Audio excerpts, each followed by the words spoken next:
सदा सर्वत्र गोविन्दनामसङ्कीर्तनं जानकीकान्तस्मरणं गोपिकाजीवनस्मरणं नमः पार्वतीपतये। बोला पुंडलीकवरदा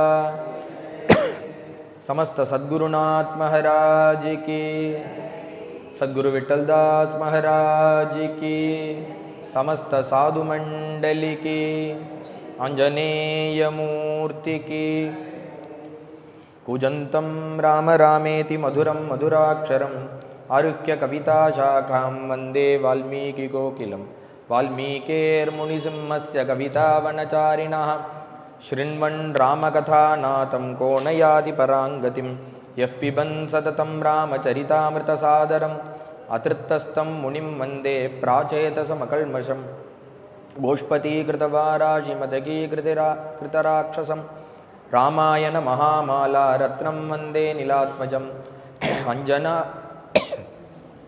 अंजनानन्दनं वीरं जानकी शोकनाशनं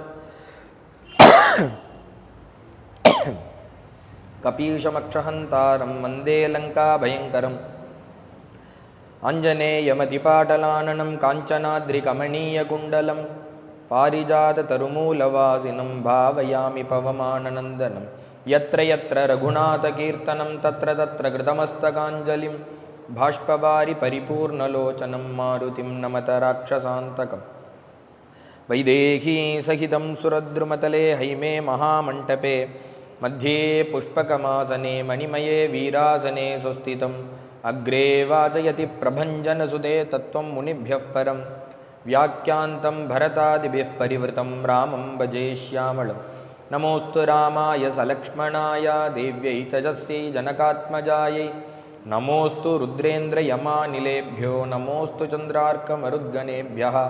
धर्मात्मा सत्यसन्धश्च रामो दाशरथिर्यदि पौरुषे च प्रतिद्वन्द्वं शरैनं जहि रावणिम्। श्रीरामस्य कथाप्रसङ्गसमये वल्मीकजन्मा स्वयं श्रीकृष्णामृतगानवर्षसमये वैयासकिस्सोऽभवत्। श्रीपुण्यप्रदभारतप्रवचने व्यासेन तुल्यो गुरुः स्कान्दे स्कन्दसमान एव स भूयोऽनन्तरामो यतिः।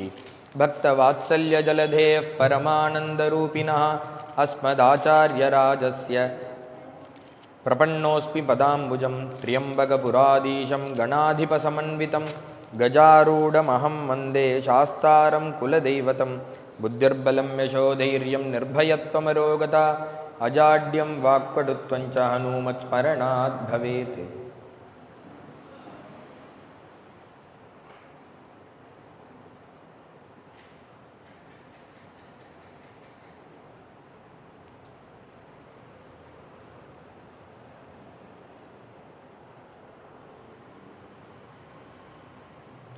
अहं प्रदातुं यदि तं मामकं धनम्।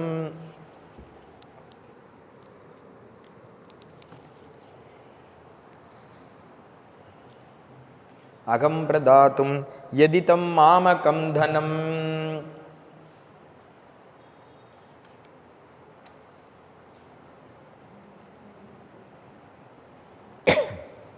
सर्वेश्वरनाன பகவான் தர்மத்தின் பொருட்டு தர்மத்திற்காக பிரத்யேகமாக அவதாரம் பண்ண ஒரு அவதாரம் ராமாவதாரம். என்ன சுவாமியோட எண்ணம்னா, எந்த கஷ்டகாலம் வந்தாலும் தர்மத்தை விட்டுடக்கூடாது, அதை எடுத்து காமிக்கிறதுக்காக வந்த அவதாரம் ராமாவதாரம்.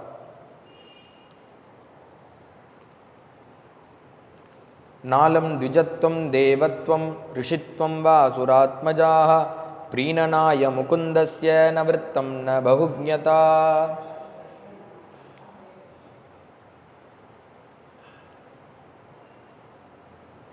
பிரகலாத சுவாமி சொல்றார், அப்பேற்பட்ட அந்த ராமரை ஒரு சரணாகதி பண்ணினா ஏத்துன்றுவர். அப்படி அந்த பகவானை பக்தி பண்றதுக்கு எந்த விதமான ஜாதி குலம் கோத்திரம் எதுவுமே தேவையில்லை. என்ன இருக்கணும்னா, பிரீணனாய முகுந்தஸ்ய, நீ என்ன இன்னும் மேலே சொல்ல போனா நீ மனுஷனா மிருகமானு கூட பார்க்க மாட்ட. எந்த ஒரு யோனியாக இருந்தாலும் அவருக்கு கிருபை. இது யார் சொல்றான்னா பிரகலாத சுவாமி சொல்றார். பகவான் எதை ஒன்னதான் பார்க்கிறார், பிரீணனாய முகுந்தஸ்ய, அவர்கிட்ட இருக்கக்கூடிய பக்தியை ஒண்ணுதான் பார்க்கிறார். ஏன்னா பக்தி இருந்துடுத்துன்னா பகவான் வேற எதையுமே பார்க்கறது. அவன் என்ன ஜாதி, என்ன குலம், என்ன கோத்திரம். கஜேந்திர ஆழ்வார் எந்த ஸ்கூல்ல போய் படிச்சார், ஆனா பகவான் அவருக்கு கிருபை பண்றார். குஜேங்கிற தாசி அவ என்ன ஜாதி, அவ என்ன பிறப்பு, அவள் சபரி என்ன ஜாதி, ஆனா பகவான் இவாளுக்கெல்லாம் அனுகிரகம் பண்றதுக்காகவே ஒரு அவதாரம் ராமாவதார். முக்கியம் என்னன்னா தர்ம சம்ஸ்தாபனம். தர்மம் தர்மம்னு சொல்லி நாட்டை விட்டு வெளியில வந்தாதான் இது போல பக்தர்கள்லாம் ராமருக்கு கிடைப்பான். எல்லாரும் என்ன நினைப்பா, சாமானியர்கள் நாடு பெருசு பணம் பெருசுன்னு நினைப்பா. சுவாமி மனசுல என்ன இருக்குன்னா நாடு பெருசு கிடையாது, நாட்டை விட்டு வெளியில தர்மத்தை அனுஷ்டானம் பண்ணணும்னு வெளியில வந்தாதான் இது போன்ற மகா பக்தர்கள்லாம் கிடப்பா. அதை தான் சுகாச்சாரியால் சொன்னார், குருவர்த்தே தியக்தராஜ்யா. அதை பெரிதாக கொண்டுதான் சுவாமி நாட்டை விட்டு காட்டுக்கு வரார். பூர்வ சரித்திரத்தில் சுவாமிக்கு யுவராஜ்ய பட்டாபிஷேகம்னு தீர்மானம் பண்ணி சுவாமிக்கு ரக்ஷாபந்தனங்கள்லாம் ஆயிடுத்து. ஆன பிறகு இந்த கூனி கைகேயினுடைய மனதை மாற்ற முதல்ல அவ என்ன சொல்றான்னா, எனக்கு சொப்பனத்தில் எழுப்பி கேட்டா என் புள்ள ராமன் தான் சொல்லுவேங்கிற அந்த மனசுல இருந்தவளை எல்லாத்தையும் கலைச்சு என்ன ஆச்சுன்னா, என்னுடைய குழந்தைக்கு ராஜ்யம் வேணும், ராமன் 14 வருஷங்கள் காட்டுக்கு போ. இதை வரனாக 2 வரனாக கேட்க தர்மபாஷபத்தனான் அந்த தசரதன் அந்த 2 வரன்களையும் கொடுக்க சுவாமிகிட்ட நேரடியாக தசரதன் சொல்லவே இல்லை, நீ காட்டுக்கு போகணும். கைகேயி தசரதன் சொன்னதாக வெளியில சொல்ற. ஆனா சுவாமி என்னன்னார், பிதுர்வச்சனம் உத்தமம்னா அதை ஒரு பெரிய ஒரு வேதவாக்கா எடுத்துட்டு சுவாமி அதை அனுஷ்டானம் பண்ணி நடத்தி காமிக்க. லட்சுமண சுவாமி சொல்றார், நம்ம இதை அனுஷ்டானம் பண்ண வேண்டாம், சொன்ன லக்னத்துல முகூர்த்தம், சொன்ன முகூர்த்தத்துல பட்டாபிஷேகங்கிறா. சுவாமி சொல்றாரு, எது வேணா கிடைக்கும், இது போல ஒரு பித்ருவாக்கிய பரிபாலனம்ங்கிற காரியம் கிடைக்குமாடா லக்ஷ்மணா, தர்மத்தை அனுஷ்டானம் பண்ண முடியுமா, அதனால இதெல்லாம் அப்புறம் பார்த்துக்கலாம், வா கிளம்பலாம்ங்கிறாரு சுவாமி. தசரதன் நேரடியாக சொல்லல, இதைதான் தசரதன் சொல்றான், நான் ஒரு நல்ல பிள்ளைய பெத்துட்டேனேன்னு அழறாரு தசரதன். ஏன்னா ஒரு போக்கிரி சாக்கிரியா ஒருத்தனை பெத்திருந்தேன்னா நாடு இல்லை காட்டுக்கு போன்னு விரட்டி விட்டா அந்த போக்கிரியா உள்ள பையன் என்ன பண்ணுவான்னா, அப்பாவுக்கு எய்த்தாப்புலயே ஒரு கடையை போட்டுன்னு உட்காந்துருவான்.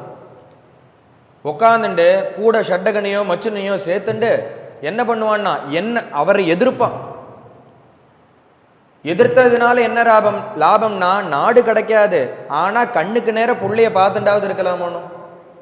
ஒரு போக்கிரியா இருந்தா இந்த காரியத்தை என்ன பண்ணும். ஆனா என்னன்னா, நான் தெரியாதனமா ஒரு நல்ல புள்ளைய பெத்துட்டேனேன்னாரான் தசரதன்.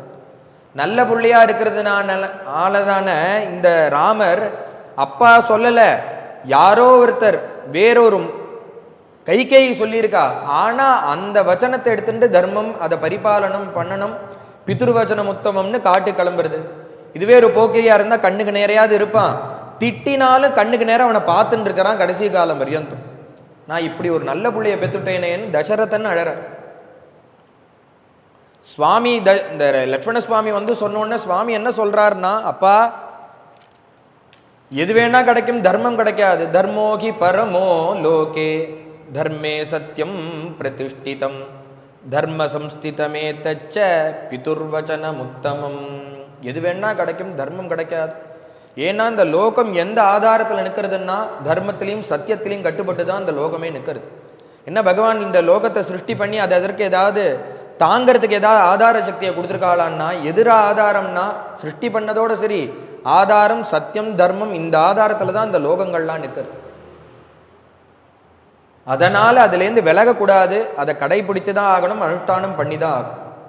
ஹிதத்தை எடுத்து உபதேசம் பண்ண அதற்கு மேல சொல்றார், நீ சொல்ற இப்ப இந்த ராஜா தசரதனை தூக்கி ஜெயிலில் போடுறேன், நான் உங்களை உட்காத்தி வைக்கிறேன்னு அவாவா நினைச்சத பண்ணினா அப்புறம் பகவான் எதிர்க்க இருக்கான்.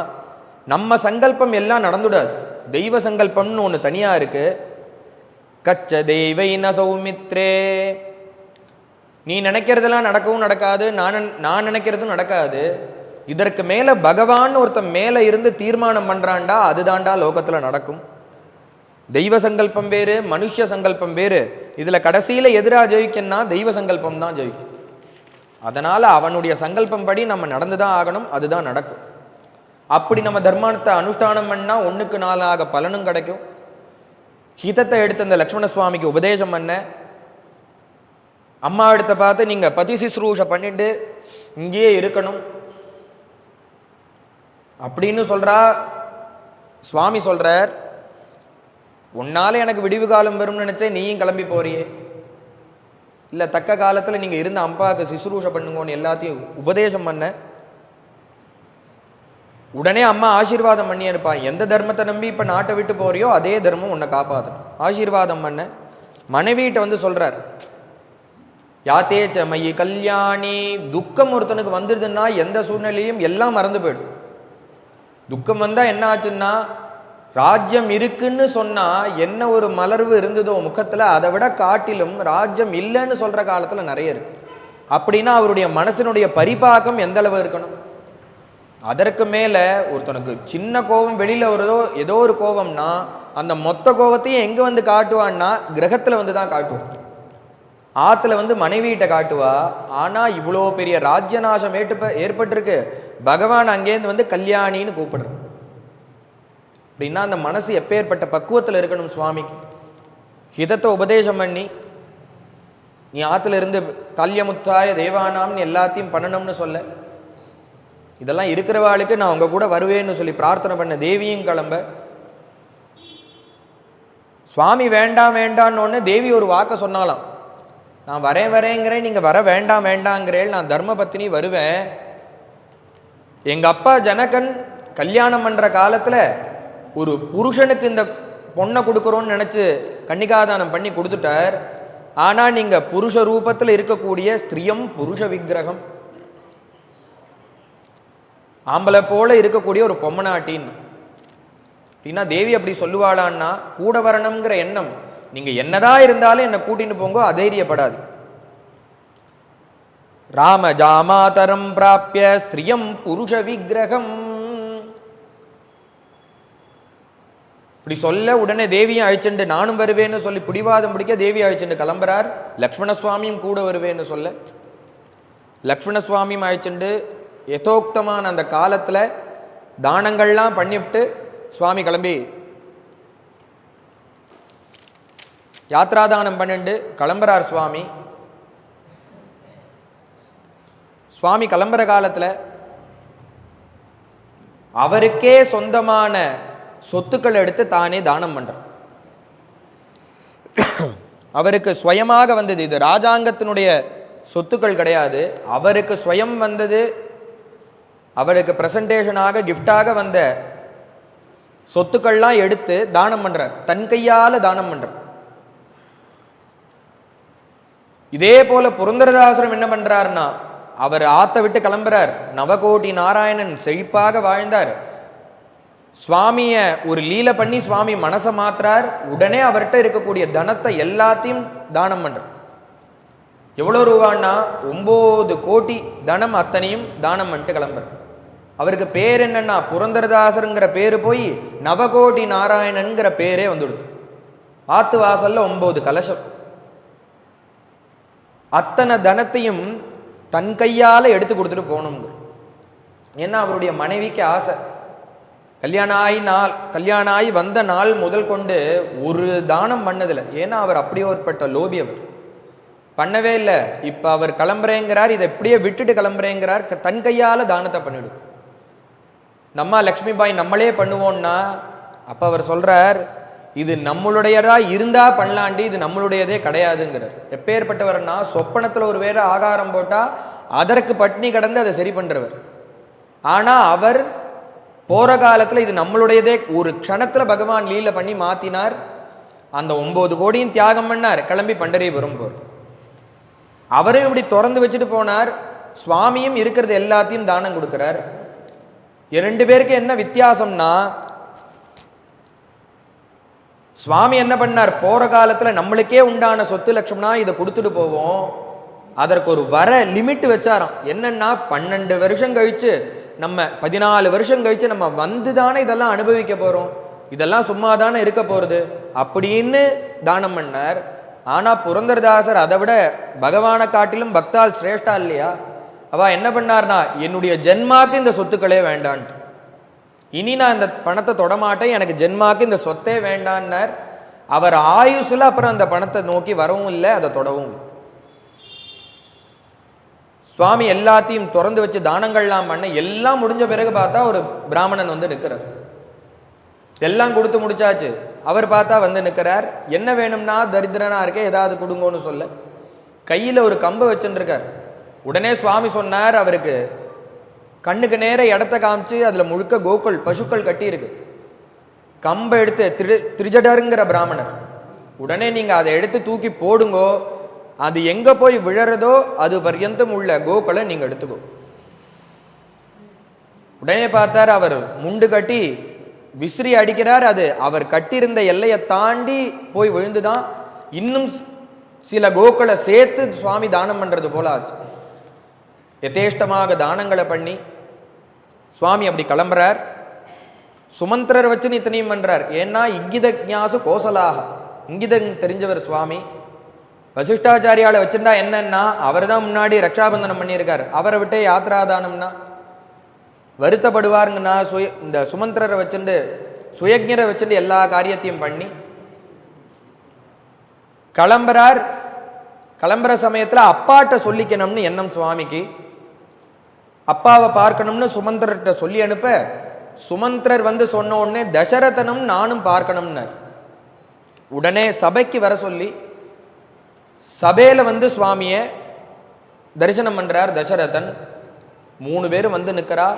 எல்லார்ட்டையும் சொல்லிண்டாச்சு. சுவாமி, சீதை, லக்ஷ்மண சுவாமி 3 பேரும் வந்து சபையில நிற்க, என்ன ஒரு ஆச்சரியம்னா, சபைக்கு வந்து பார்த்தா இந்த கைகேயி எங்க ஆர்டர் கொடுத்தான்னு தெரியல, மரவுருவி 3 செட்டு ரெடி பண்ணி வச்சிருக்காள். வரன் வாங்கினது ராமருக்கு, சீதை போக போறாளான்னு தெரியாது, தேவி போறது அப்புறம் தான் தீர்மானம் ஆறுது. லக்ஷ்மண சுவாமி தானும் பின்னோட வருவேன்னு பின்னாடி தான் சொல்றார். ஆனா இந்த கைகேயி 3 செட்டு மரவுருவியை முன்னாடியே ரெடி பண்ணி வச்சாள். வந்து பார்த்தா 3 செட்டு ரெடியா இருக்கு. இதை சபையில வச்சு கொடுத்தார். சுவாமி வாங்கி தரிச்சுண்டார், லக்ஷ்மண சுவாமி வாங்கி தரிச்சுண்டார். சீதாதேவிக்கு அதை எப்படி தரிக்கிறதுன்னு தெரியல. ஜெகன்மாதா உடனே சொல்றா, நாதா இதை எப்படி தரிச்சுக்கணும்னு தெரியலையே, என்ன பண்றதுன்னார். சுவாமி இப்ப டைம் ஆயிடுத்து, இப்ப நான் இதை உனக்கு சொல்லி கொடுக்க எனக்கு அவகாசம் கிடையாது, காட்டுல வந்த பிறகு சொல்லித்தரேன். இப்ப நான் காட்டுக்கு கிளம்பின மணி ஆயிடுத்து, மேல தங்கையால போத்தி விட்டார். இது அத்தனையும் அங்க நடந்துட்டு இருக்க சமயத்துல ஆத்துவாத்தியாரான வசிஷ்டர் அத்தனையும் பார்க்கிற. அது பர்யந்தம் பேசாம இருந்தார். கோபம் மேலிட்டு போயிடுது. கோபம் மேலிட்டு அந்த சபையிலேயே வச்சு திட்ட ஆரம்பிச்சுட்டார் அந்த அம்மாவை.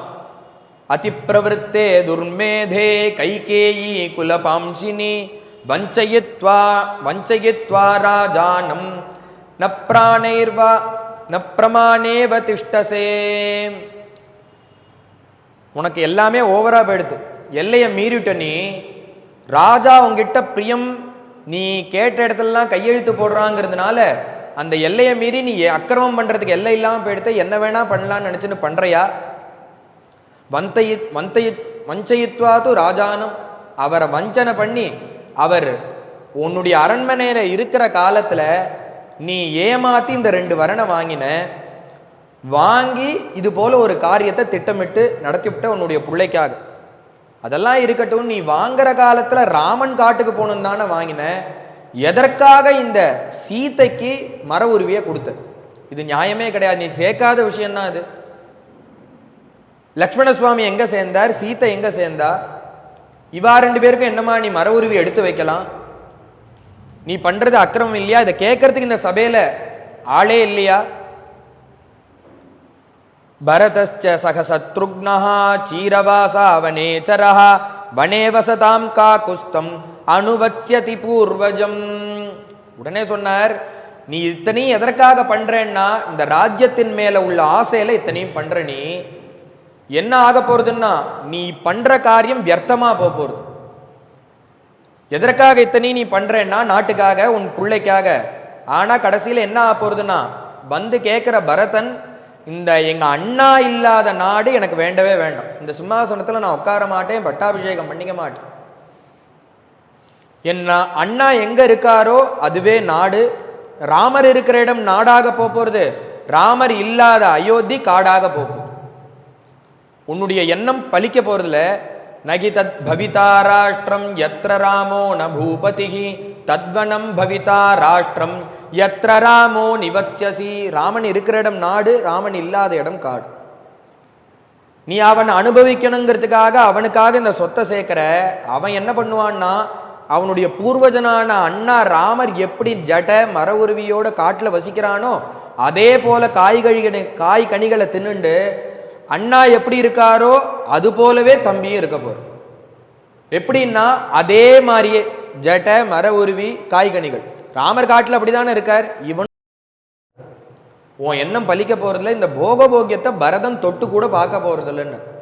என்ன ஆச்சரியம்னா இவர் சொன்னதுதான் மேல நடக்க போகுது. உடனே சுவாமி என்ன பண்ணார், அந்த மர உருவியெல்லாம் எடுத்து தரிச்சுண்டார். ரெண்டு விஷயம் சொல்லணும். இயம் தார்மிக கௌசல்யா மம மாதா யசஸ்வினி விருத்தா சாக்ஷுத்ரசீலாச்ச நச்சத்வாம் தேவ கிருஹ்யதே. எங்க அம்மா வயசானவள், என்னுடைய பிரிவு தாங்க மாட்டேன்.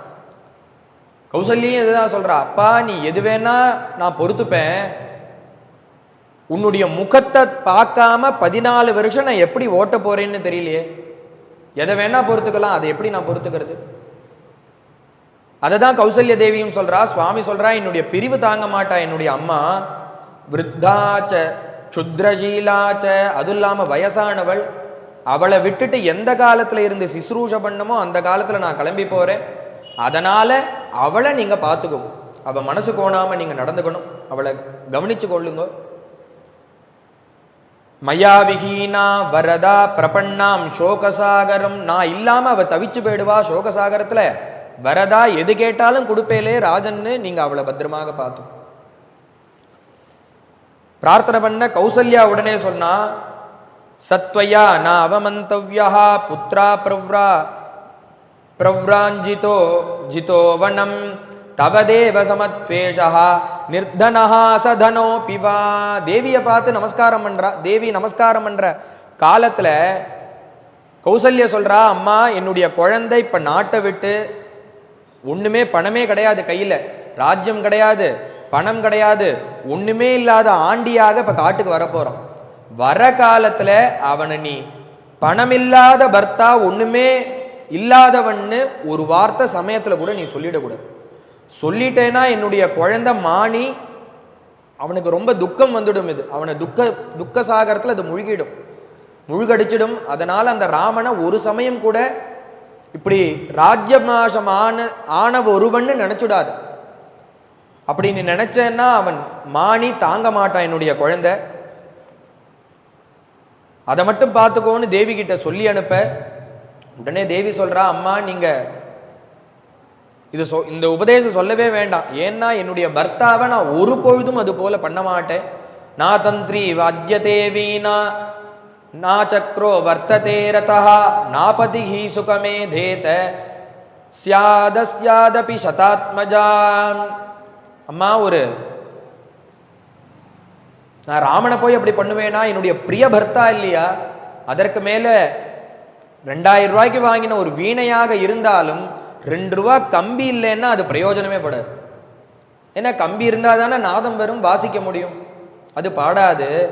அதுபோல எவ்வளோ விலை உயர்ந்த கார் வாங்கினாலும், ஒரு ரதமோ காரோ எது வாங்கினாலும் அதில் 2 கோடி ரூபா காராக இருந்தாலும் 4000 ரூபா டயர் இருந்தால் தான் அது ஓடும். சக்கரம் இல்லாமல் கார் ஓடுமா? சக்கரம் இல்லைன்னா அது பிரயோஜனமே படாது. அதுபோல வீணை தந்தி இல்லைன்னா பாடாது, சக்கரம் இல்லைன்னா கார் ஓடாது. அது எவ்வளோ உயர்ந்த வஸ்துவாக வேணா இருக்கட்டும். அதுபோல நான் என்னைக்குமே ராமரை நிந்தையே பண்ண மாட்டேன், பயப்படாதீங்கோ. ராமன் இல்லாம நான் இல்லை, அதனால அவர் தான் எனக்கு ஆதாரம். அவரை போய் நான் ஒரு காலத்திலையும் தூஷிக்க மாட்டேன். சிருஷ்டத்துவம் வனவாசாய தேவி கிட்ட சொல்லி முடிச்சா லக்ஷ்மண சுவாமி பக்கத்துல இருந்து பார்த்துட்டே இருக்கார். ராமரை அம்மாட்ட சொல்லிட்டு கிளம்பிட்டார். தேவியும் கௌசல்யா தேவிட்ட சொல்லிண்டாச்சு. பாக்கி இருக்கிறது லக்ஷ்மண சுவாமி இப்ப கூட போகணும். தசரதன்ட்ட அனுமதி கேட்கறதாக இல்லை. யார்கிட்ட கேட்கணும்? அவளை பெத்த அம்மாவான சுமித்ரேட்ட கேட்டார். உடனே பார்க்கிறார், நமஸ்காரம் பண்ணலாமா வேண்டாமான்னு ஒரு எண்ணம் மனசுக்குள்ள ஓடிண்டே இருக்கு. ஏன்னா நீ போகாதன்னு சொல்லிவிட்டா, சபையில சொல்லிட்டா ராமர் அதை தான் அனுஷ்டானம் பண்ணும். சொல்லிக்காம வரலாமான்னா, காட்டுக்கு வந்தப்புறம் அம்மாட்ட சொல்லிக்காம நீ இவ்வளவு நாள் இருக்கக்கூடாதுன்னு திருப்பி விரட்டி விட்டுடு. ஆனா சொல்லிக்காம எப்படி வர்றது? பயந்துண்டே போய் அந்த சுமித்திரனுடைய காலில் நமஸ்காரம் பண்ணி, அம்மா நானும் அண்ணாவோட பின்னாடி போய் கைங்கரியம் பண்றான்னு நினைக்கிறேன். என்ன சொல்ல போறாளோன்னு தெரியலன்னு பயந்துட்டு இருக்கார் லக்ஷ்மண சுவாமி. என்ன சொன்னா அந்த சுமித்ரன்னா, சிருஷ்டத்வம் வனவாசாய ஸ்வானுரக்தா சுகுர்ஜனே ராமே பிரமாதம் மாம் கார்ஷீஹி புத்திரம் பிராதரி கச்சதி. அப்பா லக்ஷ்மணா, புத்திரபாகியம் இல்லாதபடிக்கு தசரதும் கௌசல்யும் கஷ்டப்பட்டா. 60,000 வருஷம் அந்த கௌசல்ய துளசி எடுத்து அந்த ரங்கநாதனுடைய திருவடியில் அர்ச்சனை பண்ணிட்டே வந்தா. அதற்கு பலனாக சுவாமி அவருக்கு ஒரு புத்திரனை கொடுத்தார், ராமனை கொடுத்தார். அந்த ராமன் பெரியவனாக ஆகி தர்மத்தை அனுஷ்டானம் பண்ணுவதின் பொருட்டு என்னைக்கோ ஒரு நாள் காட்டுக்கு போக போறான். பித்ருவாக்கிய பரிபாலனம்னு கிளம்பி போக போறான். நாட விட போறான், காட்டுக்கு விட போறான். அப்படி ராமன் காட்டுக்கு போற காலத்துல அவன் தர்மம்னு அவன் ஓடுவான். அவன் சரீரத்தையும் அவனையும் பார்த்துக்க நீ ஓடுடா, அதற்காக தான் உன்னை பெத்தேன். நான் சிருஷ்டத்துவம் வனவாசாய, அதனால நீ இங்க இருக்கவே வேண்டாம், கேட்கவே வேண்டாம், நீ கிளம்பி போயிடு. உன்னை நான் அதற்காக தாண்டா பேத்தேன். அவ எப்படி புத்திரபாகியம் வேண்டி பேத்தா, நான் உன்னை கைங்கரியத்தின் பொருட்டே பேத்தேன். வேற எனக்கு எந்த நோக்கமும் கிடையாது. ஆகவே நீ அவனுடன் காடு செல்லுன்னாலும். அதற்கு மேல சொல்றா, ராமம் தசரதம் வித்தி மாம் வித்தி ஜனகாத்மஜாம் அயோத்தியாம் அடவீம் வித்தி கச்சதா தயதா சுகம். நீ இங்கேருந்து நாட்டை விட்டு போயிட்ட, தசரதன் இல்லை, சுமித்ரை இல்லை, ஜனங்கள் இல்லைன்னு நினைக்காத, அயோத்தியை விட்டு போயிட்டோமே நினைக்காத. உனக்கு இந்த க்ஷணத்திலிருந்து யாரா அம்மான்னா, ராமன் தான் அம்மா, ராமன் தான் அப்பா. அம்மா யாருன்னா தேவி தான் உன்னுடைய அம்மா. உன்னுடைய நாடு அயோத்தி எதுன்னா காடு தான் உன்னுடைய நாடு. அதனால எல்லாமே உனக்கு ராமன் தான்டா, நீ அவனோட போன்னு சொல்லி சொன்னாலாம். ஆசீர்வாதம் தனியா இல்லை, இதுவே ஆசீர்வாதம், நீ கிளம்பி போயிட்டு வா. அதற்கு மேல சொல்றா, நீ காட்டுக்கு போன காலத்துல ராமனுக்கு ஏதோ ஒரு ஹானி வந்துடுத்துன்னா ராமனுக்கு பெரிய ஆபத்து வந்துடுத்து, ஜீவனே விட போறாருன்னா எனக்கு என்ன செய்தி வரணும்னா ஒரே ஒரு செய்தி தான் வரணும். ராமனுக்கு ஆபத்து காட்டுல வந்தது, அவர் ஜீவனை தியாகம் பண்ண முடிஞ்சா உயிரை கொடுத்து காப்பாத்திவிடும் அந்த ராமன். அப்படி காப்பாற்ற முடியலன்னா, நீ காப்பாற்ற முடியல, ராமன் போன அப்புறம் லக்ஷ்மணன் இருந்தாங்கிற செய்தி எனக்கு வரவே கூடாது. எனக்கு என்ன செய்தி வரணும்னா, ராமனின் பொருட்டு தம்பியான லக்ஷ்மணன் ஜீவனை தியாகம் பண்ணினான்ங்கிறது முதல் செய்தியா எனக்கு வந்தா போதும். அதனால எனக்கு வேண்டியது நீ அவர் கைங்கரியம் பண்ணிட்டு கூட இருக்கணும், நீ அவனோட செல்லுன்னு சொல்லி ஆசீர்வாதம் பண்ணி அனுப்பி வைக்க. ரத்தம் கிளம்பினது, சுமந்திர ரத்தத்தை எடுத்துட்டு கிளம்புறார். ஜனங்கள்லாம் கதர்றா, ராமர் போனோன்னு ஜனங்கள்லாம் கதர்றா. சுவாமியும் அப்படி போகும்போது சுமந்திரனை கூப்பிட்டு ரதத்தை நிறுத்துன்னு கட்டுறான் அந்த தசரதன். ஆனா என்ன ஆச்சுன்னா, காதலியே விழாதபடிக்கு ராமர் போயிட்டே இருக்கு. ராமர் அப்பா கூப்பிடுறாரேன்னா, இந்த காதல அப்பா கூப்பிடுறது விழலன்னு சொல்லுன்னு, விழலன்னு சொல்லிட்டு போயிட்டே இருக்கார் சுவாமி. ஏன்னா அவருக்கு பெருசு அப்பா இல்ல, இப்ப தர்மம். தசரதன் அழுதுண்டே இருக்கார். நாக்னிஹோத்ராண்யகூயந்தா நாபச்சன் கிருகமேதினஹ அகுர்வண்ண பிரஜாகார்யः சூரியச்சாந்தரதீயதா விசர்ஜன் கபலா நாகாः காவோ வத்சான்ன பாயயன் புத்திரம் பிரதமஜம் லப்த்வா ஜனனி நாப்யனந்ததா. சுவாமி போயிட்டார். இந்த ஜனங்கள்லாம் சொல்றா, மரவிரு கட்டிண்டு இப்படி சுவாமி இருக்கார். இந்த ஜனங்கள்லாம் பார்க்கறா, அங்க எதுவுமே அந்த காலத்துல எதுவுமே நடக்கல. அக்னிஹோத்திர சாலையில அக்னிஹோத்திரம் நடக்கல, எதுவுமே ப்ராப்பராக நடக்கல. ஏன்னா சுவாமியை விட்டு பிரிஞ்ச துக்கத்துல எதுவுமே சரியாக நடக்கல.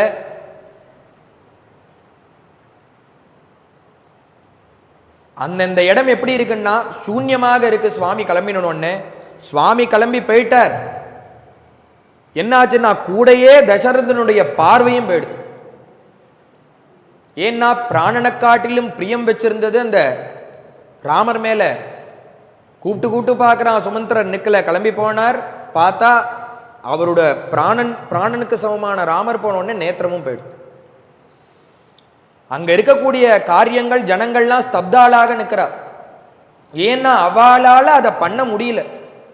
அவ அதை பண்ணணும்னு நினைக்கிறா. அந்த காரியங்கள் எல்லாம் குழந்தைக்கு சாதம் ஊட்டணும்னு அந்த பொம்மநாட்டி ஊட்டணும்னு நினைக்கிறா, அவளால ஊட்ட முடியும். எல்லாம் அப்படியே ஸ்தப்தமாயி நிற்கிறது. எது போலன்னா கோபிகள் சுவாமி என்ன பண்றார்,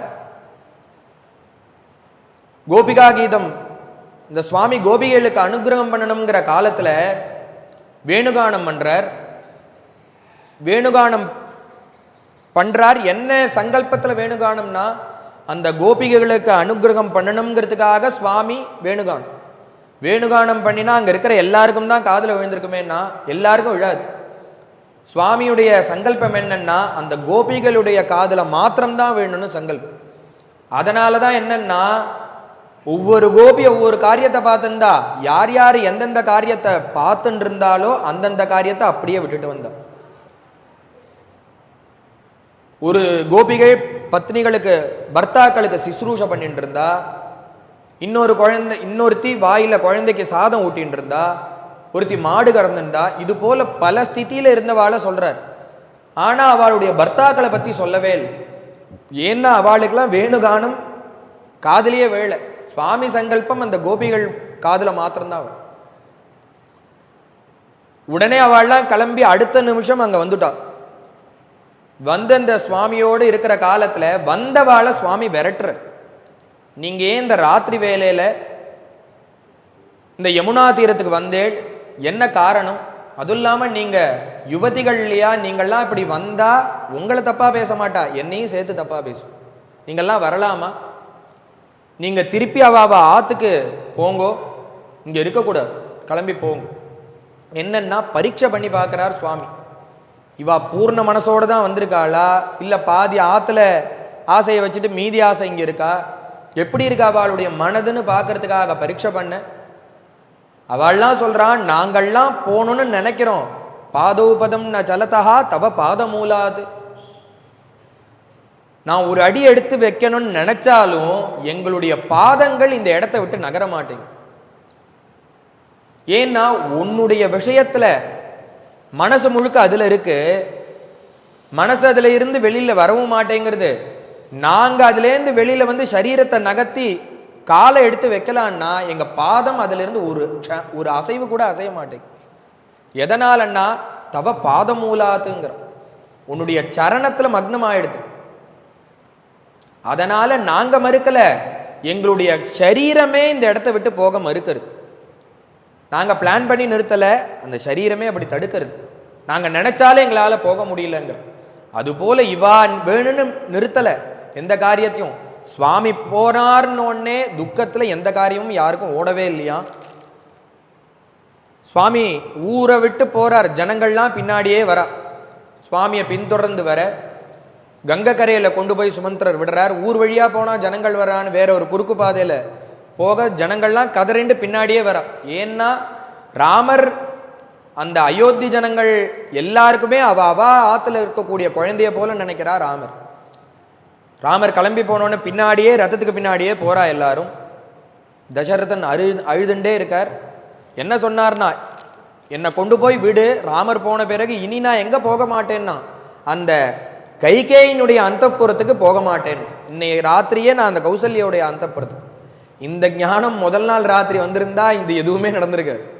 என்னன்னா எல்லாம் கண்ணு கெட்டப்புறம் சூரிய நமஸ்காரத்தை போல ராமர் கிளம்பி காட்டுக்கு போன அப்புறம் இந்த ஞானம் வந்துதான்.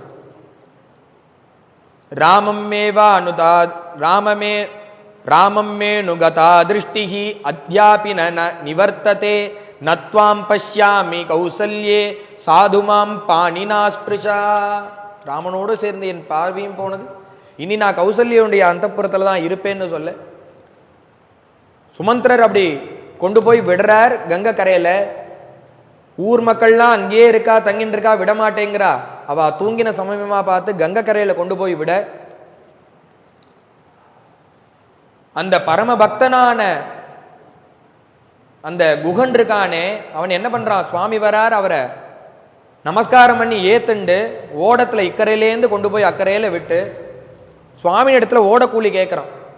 என்னன்னா முதல் போனி நீதான், நீ வந்து பணம் கொடுக்காம போயிட்டேன்னா எனக்கு இன்னைக்கு முழுக்க நஷ்டத்துல போயிடும்.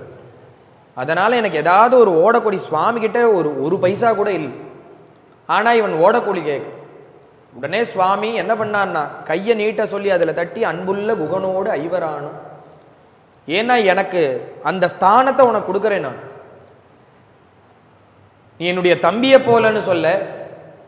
சுவாமி உன்னை என்ன எப்படி ஆராதனம் பண்றதுன்னு தெரியாதவனா, விதி பிரகாரம் சுவாமிகிட்ட எப்படி ஆராதனம் பண்ணன்றதுன்னு தெரியாம ஒருத்தரே நம்ம ஆத்துக்கு வந்தான்னா அவருக்கு என்ன பண்றதுன்னு தெரியாம திக்குமுக்கு பெரிய ஆபீசர் ஒருத்தர் வந்துட்டான்னா நம்மளுக்கே ஒன்றும் புரியாதோன்னு, அது போல என்ன பண்றதுன்னு தெரியாம தெளைச்சு போய் நிற்கிறானோ.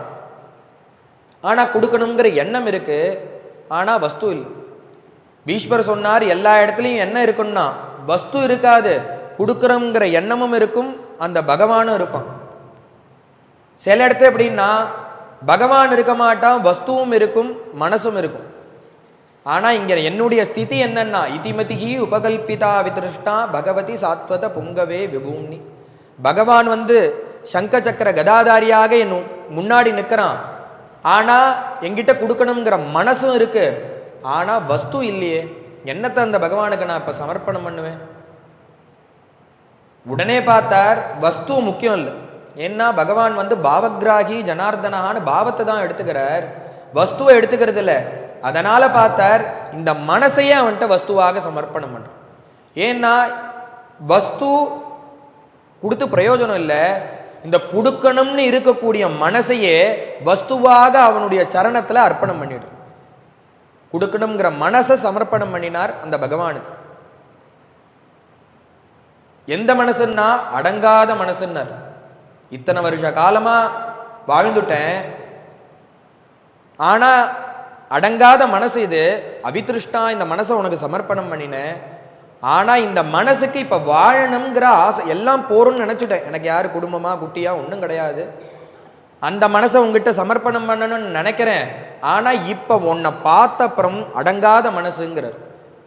ஏன்னா இப்படி சங்க சக்கர கதாகாரியா நீ வந்து நின்ன உடனே எனக்கு இன்னும் கொஞ்ச நாள் வாழணுங்கிற ஆசையா இருக்கு. அப்படி அடங்கின மனசு அடங்காத மனசு ரெண்டுத்தையும் உங்ககிட்ட சமர்ப்பணம் பண்ண. எல்லா இடத்துலயும் என்ன இருக்குன்னா வஸ்து இருக்காது. இந்த குகன் என்ன பண்ணான்னா ஏதாவது ஒன்று சமர்ப்பணம் பண்ணமே, பதட்டமா இருக்கு. உடனே பார்த்தார் விதி தெரியாது, விதி தெரியாததுனால அந்த மாம்சத்தையும் மீனையும் கொண்டு வச்சான், தேனையும் மீனையும் கொண்டு வைக்க. பக்தன் பரம பூஜ்யனான பரம பூஜையோட கூடின அந்த பக்தன் வந்து சமர்ப்பணம் பண்ற காலத்துல அவன்கிட்ட போய் நான் எதுவுமே சாப்பிட மாட்டேன்னு ஒதுக்கினா அந்த பக்தனுக்கு அதிருப்தி ஆயிடுவான், அவன் சங்கடப்படுவான். என்ன பண்றதுன்னா அவன்கிட்ட எடுத்துக்காமே இருக்க முடியாது, அதே சமயத்துல அவன் மனசும் கோணக்கூடாது. இன்னே சுவாமி பார்த்தார், அதை தொட்டுண்டார். தொட்டு என்ன பண்ணார், அப்பா நீ கொடுத்ததுலயே எனக்கு பரம பிரீத்தி ஆயிடுது, அதையே நான் எடுத்துட்டதாக நினைச்சுக்கிறேன், அதுவே நான் முழு திருப்தி அடைகிறேன். அதனால அவர் அந்த பக்தனுடைய மனசு கோணாதபடிக்கு அந்த காரியத்தை பார்த்து, அப்பா குகா உனக்கு கொடுக்கணும்னு இருந்ததுன்னா என்ன வேணும்னா எனக்கு இந்த குதிரைக்கு ஆகாரத்துக்கு, ஏன்னா எங்க அப்பாவுக்கு ரொம்ப பிரியமான குதிரைகள் இது, இதுவும் 5 நாள் சாப்பிடாம இருக்கு. அந்த குதிரைக்கு உன் கையால் ஆகாரத்தை கொடு. அஸ்வானாம் காததேனாகம் அர்த்தி நான்யேன கேனசித். உடனே அந்த குதிரைக்கு ஆகாரத்தை கொடுத்தார். அதற்கு மேல இந்த குதிரை எப்பேற்பட்ட குதிரைன்னா எங்க அப்பாவுக்கு ரொம்ப பிரியமான குதிரை. ஏதேகி தைதா ராஜ்ஞா பிதுர் தசரதஸ்ய மே. மேலே உங்களுக்கு என்ன வேணும்னா ஆலம்பாலை கொண்டு வர சொல்லி ஜட்டையை தரிச்சுக்கணும். ஏன்னா அம்மா வரன் கேட்குற காலத்துல இதெல்லாம் கேட்டிருக்கா, கிளம்புற அவசரத்தில் அங்கே என்னால் ஜடை போட்டுக்க முடியும், அதனால நீ ஆலம்பாலை கொண்டு வரத்துக்கு ஏற்பாடு பண்ணு, நான் அதை தரிச்சுக்கிறேன். ஆட்களை விட்டு அனுப்ப அந்த ஆலம்பாலை கொண்டு வந்து ஜட்டையை தரிச்சுக்க, குகனுக்கு அனுகிரகம் பண்ண அன்புள்ள குகனோடு ஐவனானோன்னு அவரை தம்பியாக சேர்த்துண்டு அக்கறைக்கு வந்தார். குகசக்கியமாச்சு. பரத்வாஜரை தரிசனம் பண்ணி நமஸ்காரம் பண்ணி சித்திரக்கூடத்தில் வசிச்சுருக்கார் சுவாமி. இந்த சுமந்திரர் என்னாச்சுன்னா கொண்டு விட போனவர் ஆளகான். 5 நாள் கழிச்சு இந்த சுமந்திரர் வரார். வந்த உடனே தசரதன் கூப்பிட்டு கேட்கிறார், என்னாச்சு, கொண்டு விட போனியே, என்ன ஆச்சுன்னா, இல்லை கொண்டு விட்டுட்டு உடனே கிளம்பலான்னு தான் நினைச்சேன், ஆனா இந்த குதிரைகள்லாம் வரமாட்டேன்னு. அது என்னடா குதிரைகள் வரமாட்டேன்னு என்னமா சொல்லும், உங்ககிட்ட பேசித்தான்னா, இல்லை எனக்கு அஸ்வசாஸ்திரம்லாம் தெரியும், அதை 2 அடி அடிச்சேன்னா அது கிளம்பி வரப்போறது, அது என்ன வரமாட்டேன்னு அடம்பிடிக்குமான்னா, இல்லை நான் என்ன பண்ணினாலும் அது வரமாட்டேன்றது, அடிச்சு கூட பார்த்துட்டேன் வரல. ஏன் வரலன்னா ராமனுடைய துக்கத்தை அதனாலையும் தாங்க முடியும். அது எப்படிடா சொல்றேன்னா, அந்த குழந்தைகளை அந்த குதிரையை அடிக்க போனேன், கண்ணில் பார்த்தா ஜலமா இருக்கு. அது கண்ணில் ஜலம் வந்தது, அது அழுகன்னு உனக்கு என்ன தெரியும், உஷ்ணத்தினால கூட வந்திருக்கலாம். இல்லை எனக்கு அஸ்வசாஸ்திரம் தெரியும், ராமனை கொண்டு விட்ட பிறகு அந்த குதிரையோட கண்களில் தொட்டு பார்த்தேன், ஜலம் சூடாக இருக்கு. ஏன்னா அந்த ராமனுடைய பிரிவு அந்த குதிரைக்கு கூட தாங்கல, அதனால அந்த பிரிவு தாங்க முடியாம தான் அது அழுதுது. அது எனக்கு அஸ்வசாஸ்திரம் தெரிஞ்சதுனால தெரிஞ்சுட்டேன், அதை எனக்கு அடிக்க மனசு வரல, அதனால அது கூட மல்லு கட்டி வரத்துக்கே எனக்கு இத்தனை நாட்கள் ஆயிடும். சரி போய் கொண்டு விட்டியே, என்ன ஆச்சு, என்ன செய்தின்னார். என்ன செய்தின்னா என்ன, இல்லை என்னுடைய புத்திரனான ராமன் என்ன சொன்னார், லக்ஷ்மண சுவாமி என்ன சொன்னார், இல்லை ஒன்று சொன்னார், உங்ககிட்ட ஒரு செய்தி சொல்ல சொன்னார், உங்ககிட்ட கிடையாது, உங்களுடைய பிள்ளையான தம்பியான பரதன்ட்ட சொல்ல சொன்னார். என்ன பரதனுக்கு செய்தின்னா, பரத பாலயேத் ராஜ்யம் சிஸ்ரூஷேச்ச பிதுஸ்ததா. இந்த பரதனை நாட்டை நன்றாக பரிபாலனம் பண்ண சொல்லு, ஜனங்களுக்கு கஷ்டம் இல்லாதபடிக்கு ராஜ்ய பரிபாலனம் பண்ண சொல்லு. அது மாத்திரமானா மற்றொன்றும் சொன்னார், சிஸ்ரூஷேச்ச பிதுஸ்ததா. அப்பாவுக்கு எந்த காலத்தில் ஒரு பையன் கூட இருந்து சிஸ்ரூஷைகள் சேவைகள் பண்ணணுமோ அந்த காலத்தில் நான் நாட்டை விட்டு காட்டுக்கு வரும்படியுமா ஆயிடுத்து, அதனால இந்த பரதனை பக்கத்தில் இருந்து அப்பாவுக்கு வேணுங்கிற காரியங்களை பார்க்க சொல். பரதன் இந்த தசரதன் ஹோன்னு அழுதார். நாடு இல்லை, இன்னும் நாட்டை விட்டு விரட்டியாச்சு, காட்டுக்கும் அனுப்பியாச்சு, ஆனா காட்டுக்கு போன புள்ள போற காலத்துல அப்பாவுக்கு சிசுரூஷைக்கு ஆளை செட் பண்ணிட்டு போறாரு. இப்படி ஒரு புள்ளைய பார்க்க முடியுமா? நாடு இல்லைன்னா என்ன பண்ணுவான்னா அப்பா மேல கேச போட்டுடுவான் அந்த புள்ள. முதல் நாள் ராஜ்யம் இருக்குன்னு சொல்லி ரக்ஷாபந்தனம் பண்ணியாச்சு, மறுநாள் ராஜ்யம் இல்லைன்னு சொன்னா எந்த பிள்ளையா இருந்தாலும் என்ன பண்ணுவான்னா கேசு போட்டுடுவோம். ஆனா இந்த புள்ளை என்ன பண்றான்னா, போன பிறகு அப்பாவுக்கு சேவைக்கு ஆளை செட் பண்றான்னு, நியமிக்கிறானு. இது போல ஒரு பிள்ளைய பார்க்க முடியுமா? என்ன நினைச்ச அழுதான்னா, இது போல ஒரு நல்ல பிள்ளைய பெத்துட்டேனேனா. வேற என்ன செய்தின்னா, வேற எதுவுமே இல்லைன்னு. இல்ல லக்ஷ்மணன் என்ன சொன்னான், லக்ஷ்மணன் சொன்னதை நான் சொல்ல விரும்பலையா அவர். இல்லை இவர் திருப்பி திருப்பி கேட்கிறார், என்ன சொன்னா லக்ஷ்மணன்னா, நான் சொல்ல வேண்டான்னு நினைக்கிறேன். இல்லப்பா பரவாயில்ல சொல்லு, அவசியம் சொல்லணும்னா சொல்றேன், சொல்லுப்பான்னார். பர்த்தா பிராதா பந்துஷ்ச பிதா ச மம ராகவஹா. அந்த கிழவருக்கு ஏதாவது செய்தி உண்டா, தசரதனுக்கு ராஜாக்கு ஏதாவது செய்தி உண்டான்னு. அந்த கிழவர் எனக்கு அப்பாவும் கிடையாது, நான் அவருக்கு பிள்ளையும் கிடையாதுன்னு சொல்லு. ஏன்னா என்னுடைய பிரபுவை இப்படி தீனனாக காட்டு காமிச்ச வரனை கொடுத்த அவர்னால தானே இத்தனையும் நடந்தது. அதனால அவர் எனக்கு பிள்ளையும் கிடையாது, நான் அவருக்கு பிள்ளையும் கிடையாது, அவர் எனக்கு அப்பாவும் கிடையாது. வேற என்னன்னா எனக்கு எல்லாமே என்னுடைய பிரபுவான ராமச்சந்திரன் தான் என்னுடைய அப்பா அம்மா, என் தெய்வம் எல்லாமே எனக்கு அந்த பிரபு தான். அதனால நான் அந்த கிழவனை நான் அப்பாவாகவே நினைக்கலன்னு சொல்லணும். இதற்கும் கதறினானா தசரத். இதற்கு தான் நான் முன்னாடியே சொன்னேன், என்கிட்ட கேட்காதீங்க, நான் சொல்ல மாட்டேன்னு. துக்கத்தில் இருந்தார். பதாசப்தந்து மே ஸ்ருத்வா. ஆத்துல வந்து ராத்திரி இருக்கார். இருக்கிற காலத்துல பக்கத்துல கௌசல்யா இருந்து சிசுரூஷைகளை பண்றா. பண்ற அந்த கௌசல்யட்ட வருத்தப்படுறார் தசரதர். ஏன்னா இப்படி பக்கத்துல இருக்க வேண்டிய காலத்துல சுவாமி கிளம்பி போயிட்டார், யாருமே என் கூட இல்லை. இதற்கெல்லாம் மூலம் என்னவா இருக்குன்னு நினைக்கிறேன்னா பாபம் தான் நினைக்கிறேன். ஏன்னா அந்த குடும்பத்துல பாபம் ஒண்ணு பண்ணி அதுக்கு பரிகாரம் தேடலைன்னா அந்த பாபம் குடும்பத்தை சுத்தி சுத்தி சுத்தி சுத்தி வந்துட்டே இருக்கு. நீங்க என்ன பாவம் பண்ணேன்னு கேட்காத, நான் ஒரு பெரிய பாவத்தை பண்ணிவிட்டேன், அதனுடைய விளைவு தான் இப்ப நம்ம அனுபவிச்சுருக்கோம். என்ன பாவம் பண்ணேன்னா, நான் சிறு வயசுல இருக்கிற காலத்துல வேட்டைக்கு போயிருந்தேன். வேட்டைக்கு போன காலத்துல ஒரு பையன் ஒருத்தன் அப்பா அம்மா கண்ணு தெரியாதவா நேத்திரஹீனாலா இருக்கக்கூடிய அந்த அப்பா அம்மாவை ஆத்துல விட்டுட்டு இந்த பையன் ஜலம் எடுக்கிறதுக்காக காட்டுல வந்து நடுக்காட்டுல இருந்தான். அவன் ஜலம் எடுக்கிற அந்த சப்தம் எப்படி இருந்ததுன்னா எனக்கு ஒரு யானை தீர்த்தம் குடிப்பது போல இருந்தது. உடனே நான் என்ன பண்ணேன், யானை வேட்டைக்கு தானே வந்திருக்கோம், உடனே பார்த்தேன் சப்தவேதிங்கிற அந்த அஸ்திரத்தை போட்டேன். இந்த ரகுவம்சத்துக்கே உள்ளதான ஒரு அஸ்திரம் அது. பின்னாடி யுத்த காலத்துல ராமர் கூட இதை உபயோகப்படுத்த அந்த சப்தவேதி அஸ்திரத்தை போட, இந்த அஸ்திரம் என்ன பண்ணும்னா எங்க சப்தம் இருக்கோ அங்க போய் அந்த இலக்கை தாக்குமா. உடனே இது என்ன ஆச்சுன்னா நேரா போய் அந்த ஒண்ணுமே பாவமே அறியாத அந்த பையனை போய் தாக்கித்து அவன் அங்கேயே மயங்கி கீழே விழுந்துட்டான். ஜலம் குடம் எடுத்தபடி அப்படியே இருக்கு. அந்த சப்தம் கேட்டுட்டு நான் போய் பார்த்தேன், யாருன்னா ஒரு சிறு வயசு பையன் அவன்.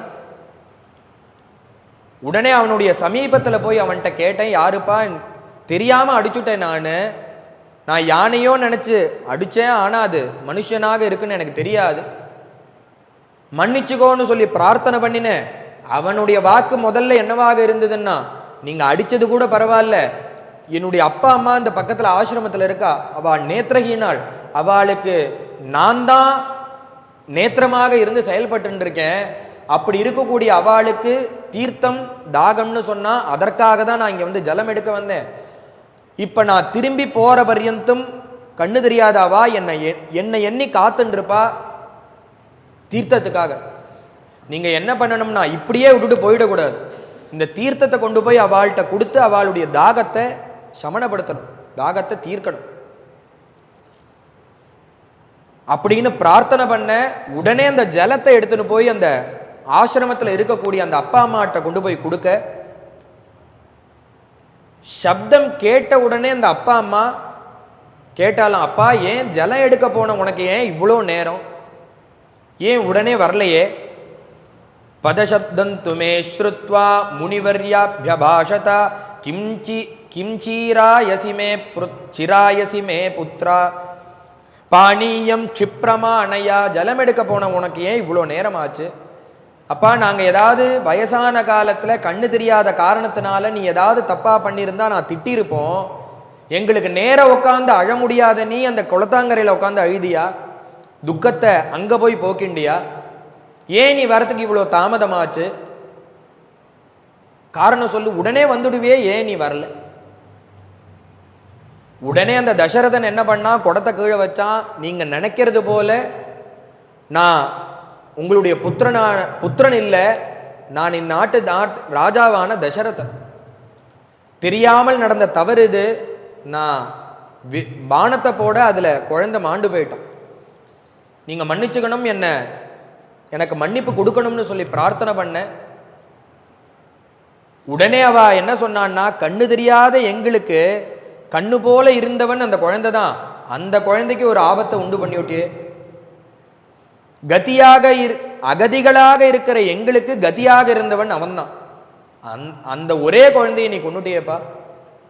நான் தெரிஞ்சு பண்ணல, தெரியாம தான் பண்ணினேன். என்னதான் இருந்தாலும் அந்த புத்திர சோகம் தான். நீ என்ன பண்ணணும்னா நேரா கொண்டு போய் அந்த புத்திரன் இருக்கக்கூடிய சமீபத்தில் என்னை கொண்டு போய் விடு. நீ இந்த குடத்தை அப்படியே வச்சுட்டு குளத்தாங்கரையிலே வச்சுட்டு நீ ஊருக்கு போயிருந்தேன்னா உன் தலை சுக்குநூறாக வெடிச்சிருக்கும். நாங்கள் அந்த குழந்தைய எண்ணி எண்ணி எண்ணி எண்ணி காத்துன்னு இருக்கோம். எங்களுடைய தாபம் உன்னை சும்மா விடாது. ஆனால் நீ நேர்மையாக இருந்தது கொண்டு எங்ககிட்ட வந்து சொன்ன. நீ அந்த குழந்தையினுடைய சமீபத்துக்கு என்னை கூட்டிட்டு கண்ணு தெரியல, ஆனால் அந்த குழந்தைய மடியில் போட்டுண்டு அங்கத்தை தொட்டு பார்த்து அழறாது. பா இப்படி ஒரு சோகம் நேர்பட்டுடுத்தேன்னு சொல்லி அழ. என்ன ஆச்சரியம்னா அவனுக்கு ஜீவன் போயிடுத்து, அவனுக்கு பண்ண வேண்டிய சம்ஸ்காரங்களை பண்ணி பூர்த்தி பண்றா.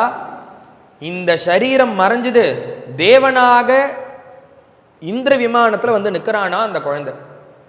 அந்த பையன் ஆகாச மார்க்கத்திலிருந்து அவன் அப்பா அம்மா நீங்க 2 பேரும் கண்ணை திறந்து பாருங்கோ, நான் தான் உங்க புள்ள வந்திருக்கேன். தேவனானதுனால அவன் சொன்ன அடுத்த க்ஷணம் உத்தர க்ஷணம் அந்த அம்மா அப்பாவுக்கு கண்ணு வந்துடுது. நேத்திரஹீனனா இருக்கா, ஆனா கண்ணு வந்துடுது. சொன்ன உடனே கண்ணை திறந்து பார்க்கறா. அவளுடைய குழந்தை கிரீடம் கவச்சம் குண்டலத்தோட அந்த புஷ்பக விமானத்துல பிரகாசிக்கு. உடனே என்ன பண்ணா, அப்பா நீ என்னடா, நீ எப்படி அங்க போன?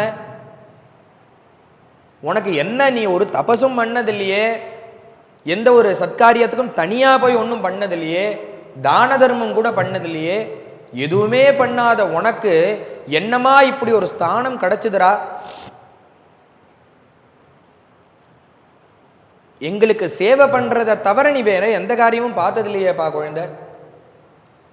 உடனே அந்த தேவனாக இருக்கக்கூடிய அந்த குழந்தை சொன்னா, அந்த பையன் சேவை மாத்திரமே என்ன இந்த ஸ்தானத்துல கொண்டு போய் வச்சுதுன்னு. ஏன்னா நான் அந்த விமானத்துல ஏறின உடனே சுத்தி பார்க்கறேன், என்ன எழுதியிருக்குன்னா மாத்ரு பித்ரு சிஸ்ரூஷா பலன்னு எழுதியிருக்கு எல்லா இடத்துலையும். என்னுடைய யோக்கியதைக்கு கிடைச்ச ஸ்தானம் கிடையாது இது. இந்த விமானம் எனக்காக வரல, உங்களுக்கு நான் ஸ்ரத்தையாக சிஸ்ரூஷ பண்ணினேன்னு அதற்காக வந்த விமானம்ங்கிறது இதுலேருந்து தெரியுது. எனக்கு அதை தவிர வேற எதுவும் தெரியாது, நான் பண்ணதும் கிடையாது. உங்களுக்கு சேவை பண்ணதுனாலேயே எனக்கு இந்த விமானம் வந்ததுன்னு சொல்ல, எப்படியோ குழந்தைக்கு நல்ல கதி கிடைச்சதோன்னு அந்த அப்பா அம்மா சந்தோஷப்பட்டா. உடனே அவன் தேவனாக இருக்கிறதுனாலேயே சொன்னான், நீங்க கவலைப்படாதீங்கோ, இன்னும் கொஞ்ச காலம்தான், உங்களுக்கு ஆயுசு பூர்த்தி ஆக போறது, நீங்களும் என்னோட வரலான்னு சொல்ல, அவ என்ன பண்ணான்னா உங்களுக்கு ஆயுசு பூர்த்தி ஆகிட்டே இருக்கு, முடிய போறது. போற காலத்துல இந்த அப்பா அம்மா என்ன பண்ணா, அப்படியே கிளம்பி போயிருக்கலாம்.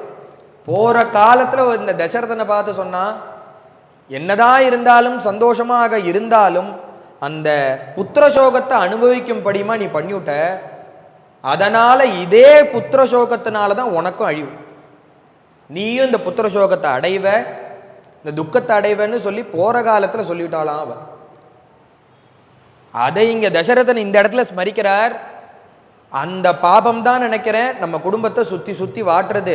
ஏன்னா அதே போலவே எனக்கும் புத்திர சோகம் ஏற்பட்டுடுது, நேத்திரஹீனனாக வேற போயிட்டேன், என்னுடைய பிராணசமமான பிரியம் வச்ச ராமனும் என்னை விட்டு போயிட்டான், இது எல்லாமே அந்த பாபம் தான் நினைக்கிறேன் சொல்லி வருத்தப்படுறார்.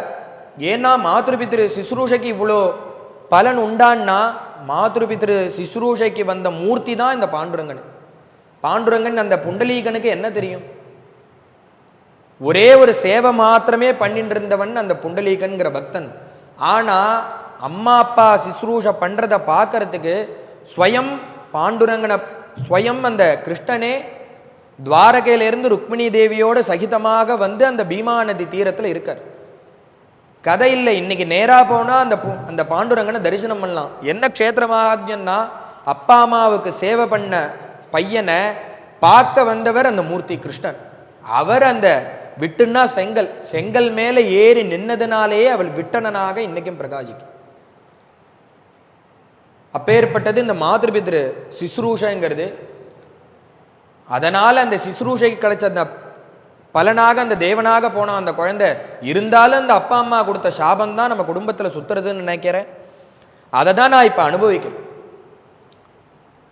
ஹாராகவ மகாபாகோ இப்படி நினைச்சுட்டே இருக்கார். ராத்திரி படுத்துட்டு இருக்கார். பிராணத்தியாகம் பண்ண போறார். அந்திம காலம் நெருங்கிடுத்து. நெருங்கின சமயத்துல ராமனை நினைச்சு கண்ணீர் விடுறது.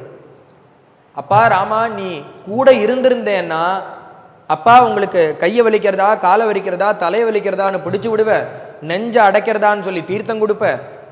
ஒரு கடைசி காலத்துல ஒரு பையன் பண்ண வேண்டிய எல்லா காரியத்திலையும் நீ பக்கத்துல இருந்து பார்த்து பார்த்து பண்ணுவியே ராமா. ஆனா எந்த காலத்துல நீ கூட இருக்கணுமோ அந்த காலத்துல என்னை விட்டுட்டு நீ கிளம்பி போயிட்டியே. ஏன்னா நான் இப்ப எனக்கு ஏதோ பண்றது, ஒரு உத்ரணி ஜலம் கொடுக்க கூட ஆள் இல்லை பக்கத்துல. ஹாராகவ மகாபாகோ ஹாமயா ஹாமமாயா யாசன் சயாசனா ஹாபித்ரு பிரியமே நாதா யத்வக்வாசி கதா சுதா. பிராணாசயாசனா, நீ என் கூட இருந்தேன்னா என்னுடைய பிராணன் பிரிய போறதுன்னு உனக்கு முன்னாடி தெரிஞ்சா அது தெரிஞ்சுன்னு என் கூடையே இருந்து எனக்கு எல்லாத்தையும் பண்ணுவே. ஒரு உத்ரணி கங்கா ஜலத்தை அந்த க்ஷணத்துல எனக்கு கொடுப்பியே. ஆனா அந்த சமயத்துல நீ என் கூட இல்லை, அந்த பாக்கியத்தை நான் பண்ணாம விட்டுட்டேனே. எல்லாரும் இதுதானே எதிர்பார்ப்பா. ஒரு குழந்தை கூட இருந்தா கடைசி காலத்துல தன்னுடைய குழந்தை இருக்கணும்னு நினைப்பா. அதே ஆசையை தான் நான் படுறேன். ஆனா அந்த ஆசையை அடையாதபடிக்கு நான் துர்பாகியசாலியாக போயிட்டேனே. நீ இல்லாம நான் ஜீவனை விடும்படியுமான ஒரு துர்பாகியத்தை அடைஞ்சேனேன்னு சொல்லி தசரதன் பிராணவியோகத்தை அடையிறார். செய்திய வெளியில சொல்லவே இல்லையும். ஏன்னா ராஜா இல்லாத அந்த நாடு இருக்கவே கூடாது ஒரு நிமிஷம் கூட. உடனே பார்த்தார் வசிஷ்டர், பரதனுக்கு சொல்லி அமிச்சார். என்ன சொல்லி அமிச்சான்னா, ராஜாங்கத்திலிருந்து 2 போய் கூட்டிட்டு வரணும். 2 பேர் என்ன சொல்லி கூப்பிடணும்னா, ராஜாங்கத்திலேருந்து உங்களை வரும்படியா உத்தரவு ஆயிருக்கு அப்படின்னு மாத்திரம் சொல்லி கூட்டிட்டு வர.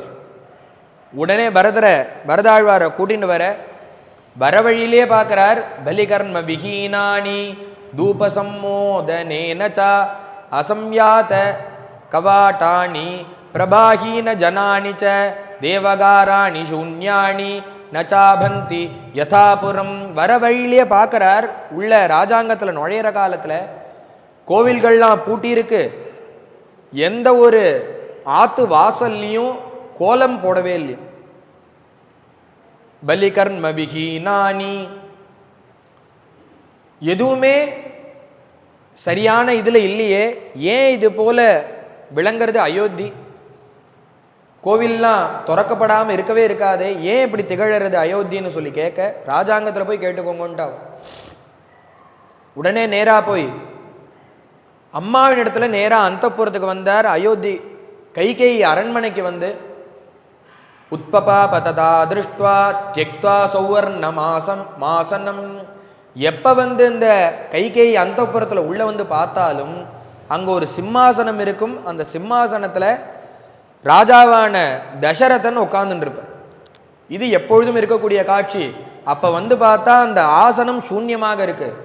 நேர்மாறுதலா பக்கத்துல இருக்கக்கூடிய தங்க சிம்மாசனத்துல கைகேயி ராணியை போல உட்கார்ந்துட்டு, கால் மேல காலை போட்டு. அம்மா அப்பா எங்கன்னு கேட்கிறார். யாகதிகி சர்வபூதானாம் தாம் கதிம் தே பிதா கதஹ ராஜா மகாத்மனா தேஜஸ்வி யாயஜூகஹா சதாம் கதிஹி. ஏமா ஊரே சூன்யமாக இருக்கு, அப்பா இருக்க வேண்டிய சிம்மாசனம் காலியாக இருக்கு, ஏன் அப்பா இல்லையா? அப்பா எங்க போனா? ஏன் இவ்வளோ நேரம் ஆச்சு அப்பா இன்னும் வரலையா? அப்பா அப்பா அப்பா அப்பான்னு கேட்ட உடனே உடனே பார்த்தா அந்த அம்மா, என்னடா குழந்தையா நீன்னு கேட்டான். 24 வயசாச்சு, குழந்தைய போல அப்பா எங்க, அப்பா எப்போ வருவார், அப்பாவை காணமே திருப்பி திருப்பி கேட்குறியே, என்ன கை குழந்தையா? என்ன ஆச்சுன்னா, அப்பா எல்லாரும் போக வேண்டிய இடத்துக்கு அப்பாவும் போய் சேர்ந்துட்டு. யாகதிகி சர்வபூதானாம் தாம் கதிம் தே பிதாகதா. எல்லாரும் காலம் தீர்ந்ததுன்னா எந்த இடத்துக்கு போய் சேருவாளோ அந்த இடத்துக்கு போய் சேர்ந்துட்டார் உங்க அப்பா. அதுவும் உங்க அப்பா மகாத்மா தேஜஸ்வி ராஜா சத்கதி அடைஞ்சாள்னு சொல்ல அபிஷேக்ஷதி ராமம் தூ ராஜம் ராஜ்ஞானு யக்ஷதி. அதற்கு மேல சொன்னா, நீங்க அண்ணாவோட பட்டாபிஷேகம்னு சொன்னாலே அது எதுவும் நடக்கலையா? அது என்ன ஆச்சு? அது ஏன் நிற்கிறது? அண்ணா எங்க காணும்? உடனே சொன்னா, அண்ணாலாம் ஊரை விட்டு போயாச்சு. ஏன்னா ராம பட்டாபிஷேகத்தை நிறுத்தியாச்சு. அதே லக்னத்துல அதே முகூர்த்தத்தில் உனக்கு பட்டாபிஷேகம், நான் உனக்காக இது அத்தனையும் பண்ணி வச்சிருக்கேன். அண்ணா எங்கன்னா, அண்ணா இந்த நாட்டிலேயே இல்லை, 17-14 வருஷங்கள் காட்டுக்கு போயிட்டு. யோமே பிராதா பிதா பந்துர்யஸ்ய தாசோஸ்மி ஜானதா தஸ்ய மாம் சீக்கிரமாக்யாகி ராமஸ்யா கிளிஷ்ட கர்மணஹா. உடனே பார்த்தா அவன் அம்மாட்ட மகா கோபம் வந்துடுது. ஏன்னா எனக்காகன்னு சொல்லி இத்தனையும் பண்ணி வச்சிருக்க நீ, நாளைக்கு என்ன ஆகும்னா நீ பண்ணிட்டு போயிடுவ. நாளைக்கு வர லோகத்துல வர ஜனங்கள் என்ன சொல்லுவான்னா, அவ அம்மா கைகேயி வாங்கினா ராஜ்யத்தை சிம்மாசனத்தை யாருக்காகன்னா பரதனுக்காக தானே எல்லாரும் சொல்லுவா. உலகம் உள்ள வர கெட்ட பேர் யாருக்குன்னா உனக்கு கிடையாது, எனக்கு தான். என் பொருட்டு நீ வாங்கினதாதான் ஜனங்கள் சொல்லுவா. லோகத்துல எனக்கு எங்க அண்ணாவுக்கு தீங்கு விளைவிச்சு எனக்கு ஒரு ராஜ்யம் கிடைக்கிறதாக தானே ஜனங்கள் நினைப்பா. அதனால நீ பண்ண காரியம் உன்னை மட்டும் பாதிக்காதிரி, என்னையும் சேர்த்து பாதிக்க போற. அதனால இனிமே நான் இந்த ராஜ்யத்தில் இருக்க மாட்டேன். நேரா போய் என்னுடைய பிரபுவான அண்ணா அப்பா அம்மா எல்லாம் இருக்கக்கூடிய என் பிரபு எல்லாமே எனக்கு அவர் தான். நான் அவரை போய் கூட்டின்னு வந்து இந்த ராஜ்யத்தில் உட்காந்து வைக்க. நடந்ததை சொன்ன உடனே எனக்கு இனிமே ராமர் தான், எல்லாமே ராமர் தான், ராமர் இடத்துல போறேன்னு கிளம்பி போயிட்டேன். ஒன்ன நான் இங்கே இப்பயே வதம் பண்ணிவிடுவேன். ஆனா நான் இப்ப வதம் பண்ணல. ஏன் வதம் பண்ணலன்னா, நேரா இப்ப அண்ணாவை பார்க்க போறேன். மாத்திருகத்தி பண்ணவன் என் முன்னாடியே நிற்காதுன்னு என்ன துரத்தி விட்டுடு. அதனால அவர் எதுல இருக்கிறவர்னா தர்மம் தர்மம்னு அதுல ஒண்ணுலதான் அவருடைய ஜீவனே இருக்கு. அப்படி இருக்கக்கூடிய அவருக்கு முன்னாடி நான் உன்னை வதம் பண்ணிட்டு போய் நிற்க முடியாது. அதனால உன்னை சும்மா விடுறேன். நீ என்ன பண்ணணும்னா மரியாதையா நீ சில காரியங்களை பண்ணியே ஆகணும். என்ன பண்ணணும்னா, உங்ககிட்ட விஷத்தை கொடுக்குறேன், விஷத்தை குடிச்சு ஜீவனை விட்டுடு, இல்லைன்னா கயிறை கட்டி தொங்கிடு, தூக்கு மாட்டின்றோ, ஏதாவது ஒன்று பண்ணி, இல்லை அடுப்பு இருக்கு, கோட்டை அடுப்பு இருக்கு, அதுல போய் விழுந்து உன்னுடைய ஜீவனை விடு. நீ பண்ண பாபத்துக்கு அதுதான் ஒரே வழி. அதனால நீ இந்த ஜீவனை வச்சுக்காத, போய் ஜீவனை தியாகம் பண்ணு. சத்வம் அக்னிம் பிரவிஷ்யாவா ஸ்வயம் வா தண்டகான் விஷா ரஜ்ஜுபந்தான வாகண்டே நகிதேன்யத் பராயணம். இதெல்லாம் தான் உனக்கு வழி. போய் உன் ஜீவனை தியாகம்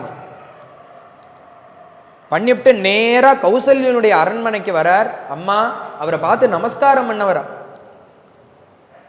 வர வழியில் அங்க இருக்கக்கூடிய அயோத்தி ஜனங்கள்லாம் பார்க்கறா. என்ன சொல்லிக்கிறாளான்னா, இந்த பரதனுக்காக தானே அவ அம்மா இத்தனை கெட்ட காரியங்களை பண்ணியிருக்கா. இவனுக்கு ராஜ்யம் கிடைக்கணுங்கிறதுக்காக இருக்கிற மொத்த தப்பு காரியத்தையும் அந்த கைகேயி பண்ணி வச்சிருக்கா. ஒரே பொருட்டு இவனுக்கு ராஜ்யம் கிடைக்கும். ஆகதா க்ரூரகாரியாக கைகேயா பரத சுதா. அந்த கெட்ட காரியம் பண்ண பரதனுடைய கைகேயினுடைய பிள்ளையான பரதன் வராம்பாரடி அப்படின்னு அங்க இருக்கக்கூடிய ஜனங்கள்லாம் பேசிக்கிறா. இதம் தே ராஜ்யகாமஸ்ய ராஜ்யம் பிராப்தம் அகண்டகம். கௌசல்யா அம்மா சுமித்ர அம்மா இருக்கக்கூடிய அந்த இடத்துல வந்து நமஸ்காரம் பண்றார். உடனே அவளும் சொல்றா, அப்பா நீ சொல்லி வச்சுட்டு போன உங்க அம்மா உனக்காக இந்த ராஜ்யத்தை வாங்கி வச்சுட்டா, போட்ட பிளான்லாம் கரெக்டாக நடந்துதா? ராஜ்யத்துக்கு ஆசைப்பட்ட சரி, உனக்கும் உங்க அம்மா ராஜ்யம் வாங்கி கொடுக்கணும், வாங்கி கொடுத்தா, ஏண்டா என்னுடைய பிள்ளைய எல்லாரும் சேர்ந்து காட்டுக்கு அனுப்பினேன். அவன் ஒரு ஓரமாக நானும் என் பிள்ளையும் இந்த நதி தீரத்தில் இருந்துட்டு 10 இடத்துல பிக்ஷை வாங்கியாவது பொழைச்சிக்க மாட்டோமா? ஆனா என் பிள்ளையே ஏண்டா காட்டுக்கு அனுப்பினேன். நீயும் உங்க அம்மாவும் சௌக்கியமாக இருங்கோ, அதை நான் வேண்டான்னே சொல்லலை. என் பிரபுவை ஏண்டா காட்டுக்கு அனுப்பினேன், எல்லாம் நீங்க 2 பேரும் சேர்த்து போட்ட பிளான் தானேன்னு கேட்கிறா. சுவாமிக்கு வாக்கே வரலையாம் பரதாழ்வான். ஏன்னா இவருக்கு எதுவுமே தெரியாது, எல்லாம் பண்ணது கைகேயி, ஆனா பழி முழுக்க இவர் பேர். அம்மா நீங்களும் இப்படி சொல்றீங்களே, நான் என்னுடைய பிரபுவுக்கு தீங்கு விளைவிப்பேனா? அவருக்கு வரவேண்டிய ராஜ்யத்தை பறிப்பேனா? ஏன்னா அவரை காட்டிலும் ஒரு சிறந்த தெய்வம் எனக்கு கிடையவே கிடையாது. நீங்க போய் இப்படி சொல்லலாமா? ஆர்யே கஸ்மாத் அஜானந்தம் கர்கசே மாம கில்பிஷம். அம்மா நான் அப்படி நினைப்பேனா? என்ன நீங்க இப்படி நினைச்சுட்டேளே. அதற்கு மேல சொல்றார், நான் சபதம் சொல்றேன், பரத சபதம்னு பேர். ராமன் காடு போகணும்னு நினைச்ச பாபிகளுக்கு இது எதுவுமே கிடைக்காது. எது எதுன்னா கிருத்வா சஸ்திரானுகா புத்திஹி மாம்பூதஸ்ய கதாச்சன சத்யசந்தஹா சதாம் ஸ்ரேஷ்டா சத்யாயோனுமதேர் யஸ்யாயோனுமதேர்கதா மதேகதா. அம்மா ராமன் காடு போகணும்னு நினைச்ச பாபிக்கு சத்தியத்துல நம்பிக்கை வராது, தர்மத்துல மனசு செல்லாது, சாஸ்திரம் பொய்ன்னு தோணுமா. எல்லாம் உலகமே அனுஷ்டானம் பண்ணிட்டு இருக்கோம், இதெல்லாம் பண்ணி என்ன பிரயோஜனம்னு நினைப்பானா மனசுக்குள்ள. அதுல ஒரு நம்பிக்கையே வராது. வேத விமுகனா இருப்பான், வேதம்லாம் பொய், இது அத்தனையும் ஏமாத்து காரியம் நினைப்பான். சாஸ்திரத்துல நம்பிக்கை வராது, சத்தியம் பேசுறவாளை பார்த்தா பிடிக்காது, சத்தியத்துல அவனும் நடக்க மாட்டான், தர்மத்துல நம்பிக்கை வராது. இது எத்தனையும் யாருன்னா ராமன் காடு போகணும்னு நினைச்ச பாப்பிக்கு இப்படியெல்லாம் நடக்கும். அது மாத்திரம் இல்ல, பிரேஷ்யா பாபீயசாம் யாது சூயஞ்ச பிரதிமேடஷு மேகதுகு ஹந்து பாதே நகாம் சுப்தம் யஸ்யார்யோனுமதே கதா. ராமன் காடு போகணும்னு நினைச்ச பாபிக்கு நல்ல இடத்துல வேலையே கிடைக்காது. அவன் காலம் முழுக்க கஷ்டப்படக்கூடிய இடத்துல தான் அவனுக்கு வேலை கிடைக்கும். அது மட்டும் இல்லை, அவன் என்ன பண்ணுவான்னா சூரியனை பார்த்து மலஜலம் விசர்ஜலம் பண்ணக்கூடியதான பாப்பியம். அது மாத்திரம் இல்லை, தூங்குற பசுமாட்டை காலால் எட்டி எழுப்பக்கூடியதான பாப்பி. லிஸ்ட்டை கொடுத்துட்டே போறாரு. இவெல்லாம் தான் ராமன் காடு போகணும்னு நினைச்ச பாப்பியம். இந்த பாப்பிக்கெல்லாம் தான் இதெல்லாம் தோணும். மாம்ஸ்ம தர்மே மனோபூயாத் அதர்மம் ச நிஷேவதாம் அபாத்திர வர்ஷி பவது யஸ்யார்யோனுமதே கதா. தர்மத்துல சிலவனுக்கு நாட்டம் இருக்காது, ஆனா பெரியவா சொன்னா அந்த கடைசியில தர்மத்துல ஒரு நாட்டம் வந்துடும். சிறு வயசுல தர்மத்துல நாட்டம் இருக்காது, கதையை கேட்டு வயசான காலம் வந்தா ஆட்டோமேட்டிக்கா தர்மத்துல நம்பிக்கை வந்துடும். இளங்காலத்துல என்னன்னா தெம்பு உடம்புல இருக்கு, பணம் காசு இருக்கு, புத்தி இருக்கு, படிப்பு இருக்கு, இத்தனையும் சேர்ந்துதுன்னா அவனுக்கு பகவானை பார்த்தா எப்படின்னா ஒரு துச்சமா தோணும். கோவிலுக்கு போனா நம்ம ரெண்டு கேட்டகரியை பார்க்கலாம். ஒண்ணு என்னன்னா அவன்கிட்ட பணம் இருக்கு, பேர் இருக்கு, புகழ் இருக்கு, இத்தனையும் இருக்கிறவன் கோயிலுக்கு போறது துண்டா தெரியும்னார். எப்படின்னா லெஃப்ட் ரைட் வாக்கிங்கை போட்டுண்டு பகவானுக்கு ஒரு சல்யூட் அடிச்சுன்னு போயிட்டே இருப்பானோ. அவனுக்கு என்னன்னா இது ஒரு வாக்கிங் போல, பிராகாரத்தை சுத்தி வருது புண்ணிய காரியம் கிடையாது, அவனுக்கு இது ஒரு வாக்கிங்க போல நினைப்பான். கோவிலுக்கு வருது டைம் பாஸ் ஆக நினைப்பான். ஆனா அதுவே கஷ்டகாலம் வந்தவன் ஒருத்தன் சுவாமியை பார்க்கறான்னா துக்கத்துல இருக்காங்கிறது எப்படி தெரியும்னா, ஒரு ஆரத்தி கற்பூர ஆரத்தி காமிச்சா படபட படபடன்னு கன்னத்துல அடிச்சுப்பான். அவன் எவ்வளோ வேகமா அடிச்சுக்கிறானோ அவ்வளோ மாட்டின்னு இருக்கான்னு அர்த்தம். ஏன்னா கஷ்டம் இருக்கிறதுனால தானே பிரார்த்தனை நிறைய இருக்கு. அதை தான் இங்க குந்தி தேவி பாகவதத்துல சொன்னா, அப்பா எனக்கு என்ன வேணும்னா எனக்கு எப்பொழுதும் கஷ்டத்தை மாத்திரமே கொடு, எனக்கு சுகமே வேண்டான்னா. ஏன் அத்தை நீங்க போய் இப்படி பிரார்த்தனை பண்ணலாமா, சுகமும் துக்கமும் சேர்ந்து இருக்க வேண்டாமான்னா, சுகம் வரப்பையும் உன்னை நினைச்சு பார்த்துட்டேன், துக்கம் வரப்பையும் உன்னை நினைச்சு பார்த்துட்டேன், சுகத்துல இருக்கிற காலத்துல மனசு உங்ககிட்ட நமிக்கிறதே கிடையாது. அதே கஷ்டம் வர காலத்துல ஒரு க்ஷணம் கூட மனசு உன்னுடைய திருவடியை விட்டு நகரவே மாட்டேங்க. அதனால எனக்கு உன்னுடைய சரணார விந்தத்துல எப்பொழுதும் லயத்தை கொடுக்கக்கூடிய அந்த கஷ்டமே வேணும்னு, அதையே எனக்கு வரனாக கொடுன்னு குந்தி பிரார்த்தனை பண்ற. இங்க பரதன் சொல்றார், சிலவனுக்கு என்ன ஆகும்னா கஷ்டமா இருக்கிற காலத்துல நம்பிக்கை வராது, கஷ்டம் இல்லாத காலத்துல நம்பிக்கை வராது, எல்லாம் தீர்ந்து கஷ்டம் நிறைய ஆச்சுன்னா யாராவது ஒருத்தர் வந்து மகானோ ஒரு கதையிலையோ யாராவது முகமா அதை கேட்டான்னா உடனே நம்பிக்கை வந்துடும். ஏன்னா கஷ்டம் வெளுத்து போயிருந்தா அந்த நம்பிக்கை வரும். உடனே அதுல நம்பிக்கை வந்து அந்த அத்தனை தர்ம காரியங்களையும் செய்வான், கோவிலுக்கு போவான், திரிகால சந்தியாவந்தனம் எல்லா காரியங்களையும் எடுத்துன்னு பண்ணும். இது எப்படின்னா கடைசியில். ஆனால் ராமன் காடு போகணும்னு நினச்ச பாபிக்கு கடைசியில் கூட அந்த தர்மம் உள்ளே போகக்கூடாதுன்னு, தப்பி தவறி கூட அதை ஏற்றுக்க கூடாது அவன் மனசு. அவன் அப்படியே இருந்து பாப்பியாகவே போயிடணும். கடைசி காலத்தில் தர்மத்தின் மேல நம்பிக்கை வந்து 4 காரியங்களை பண்ணிவிட்டா, இவன் இப்படி பண்ண ஆரம்பிச்சுட்டான்னா பகவான் ஒரு படி இறங்கி வந்து அவனை மேலே லிஃப்ட் பண்ணி தூக்கிட்டு போயிடும். கடைசி காலத்தில் புண்ணியவசாத்து அஜாமிலனை போட 2 நாமாக்களை சொல்லி சாது சங்கமும் கிடைச்சிடும், தர்மத்தில் நம்பிக்கை வரும், அது சாது சங்கத்தில் விடும், சாது சங்கம் குரு மேலே கொண்டு போய் விடும், குரு உபதேசம் பண்ணா நாமால நம்பிக்கை வரும், பக்தி மேலிட்டு வரும், பக்தி மேலிட்டு போச்சுன்னா கடைசி காலத்தில் இந்த நாம அபியாசத்தினால ஏதோ ஒரு புண்ணியவசாத்து இவ்வளோ நாள் பண்ணது கை கொடுத்து கடைசி நேரத்தில் பகவானுடைய ஸ்மரணம் வந்துடும், அவன் ஞானியாக போயிடும், ஜீவன் இல்லாமல் பண்ணிடுவோம். அதுதான் கூடாதுங்கிற, தப்பி தவறி கூட அவனுக்கு அந்த சத்சங்கம் கிடைக்கக்கூடாது, தர்மத்தின் பேர்ல நம்பிக்கை வரும். ராமன் காடு போகணும்னு நினைச்ச பாபி அப்படியே பாபியாகவே போயிடணும். அவனுக்கு இந்த தர்மத்தின் பேர்ல கடைசி காலத்தில் கூட நம்பிக்கை வரக்கும். அது மாத்திரம் இல்லை, அவனுடைய பணம் இருக்க கஷ்டப்பட்டு சேர்ப்பான், பகல்ல முழுக்க உழைச்சு சம்பாதிச்சு யௌவனத்தை முழுக்க சேர்த்து பணத்தை சேர்த்து வைப்பான். அந்த பணம் என்ன ஆகும்னா வியர்த்தமாக செலவாகும், புண்ணிய காரியத்துக்கு போய் சேரக்கூடாது. புண்ணிய காரியத்துக்கு பண்ணா அது ஒட்டிக்கு ரெட்டியாக சேர்ந்து உங்ககிட்ட திரும்பி வரும். அதுவே பாப காரியத்துக்கு பண்ணா இருக்கிறதையும் இழுத்துட்டு போயிடும். புண்ணியம் புண்ணியத்தை சேர்க்கும், பாபம் பாபத்தை சேர்க்குங்கிறாளே. அதனால இவனுடைய பணம் தப்பித்தவறி கூட புண்ணியத்துக்கு போயிடக்கூடாது. அது எப்படி செலவாகன்னா பாப காரியத்துக்கே செலவாகி அது நசிச்சு போகணுங்கிற. எதுல செலவு பண்ணணும்னு புத்தி வரும்னா, ஒரு நவாகம் நடக்கிறதுனா அங்க கொண்டு போய் கொடுக்கணும்னு தோணாது. எப்படி தோணணும்னா, பக்கத்துல என்ன சூதாட இடம் இருக்கு, இல்ல வேற வியர்த்தமாக அந்த பணத்தை எப்படி செலவு பண்ணலாங்கிற புத்தி தான் அவனுக்கு வரணும். வருமா அந்த பாபிக்கு? யாருக்குன்னா ராமன் காடு போகணும்னு நினைச்ச பாபி.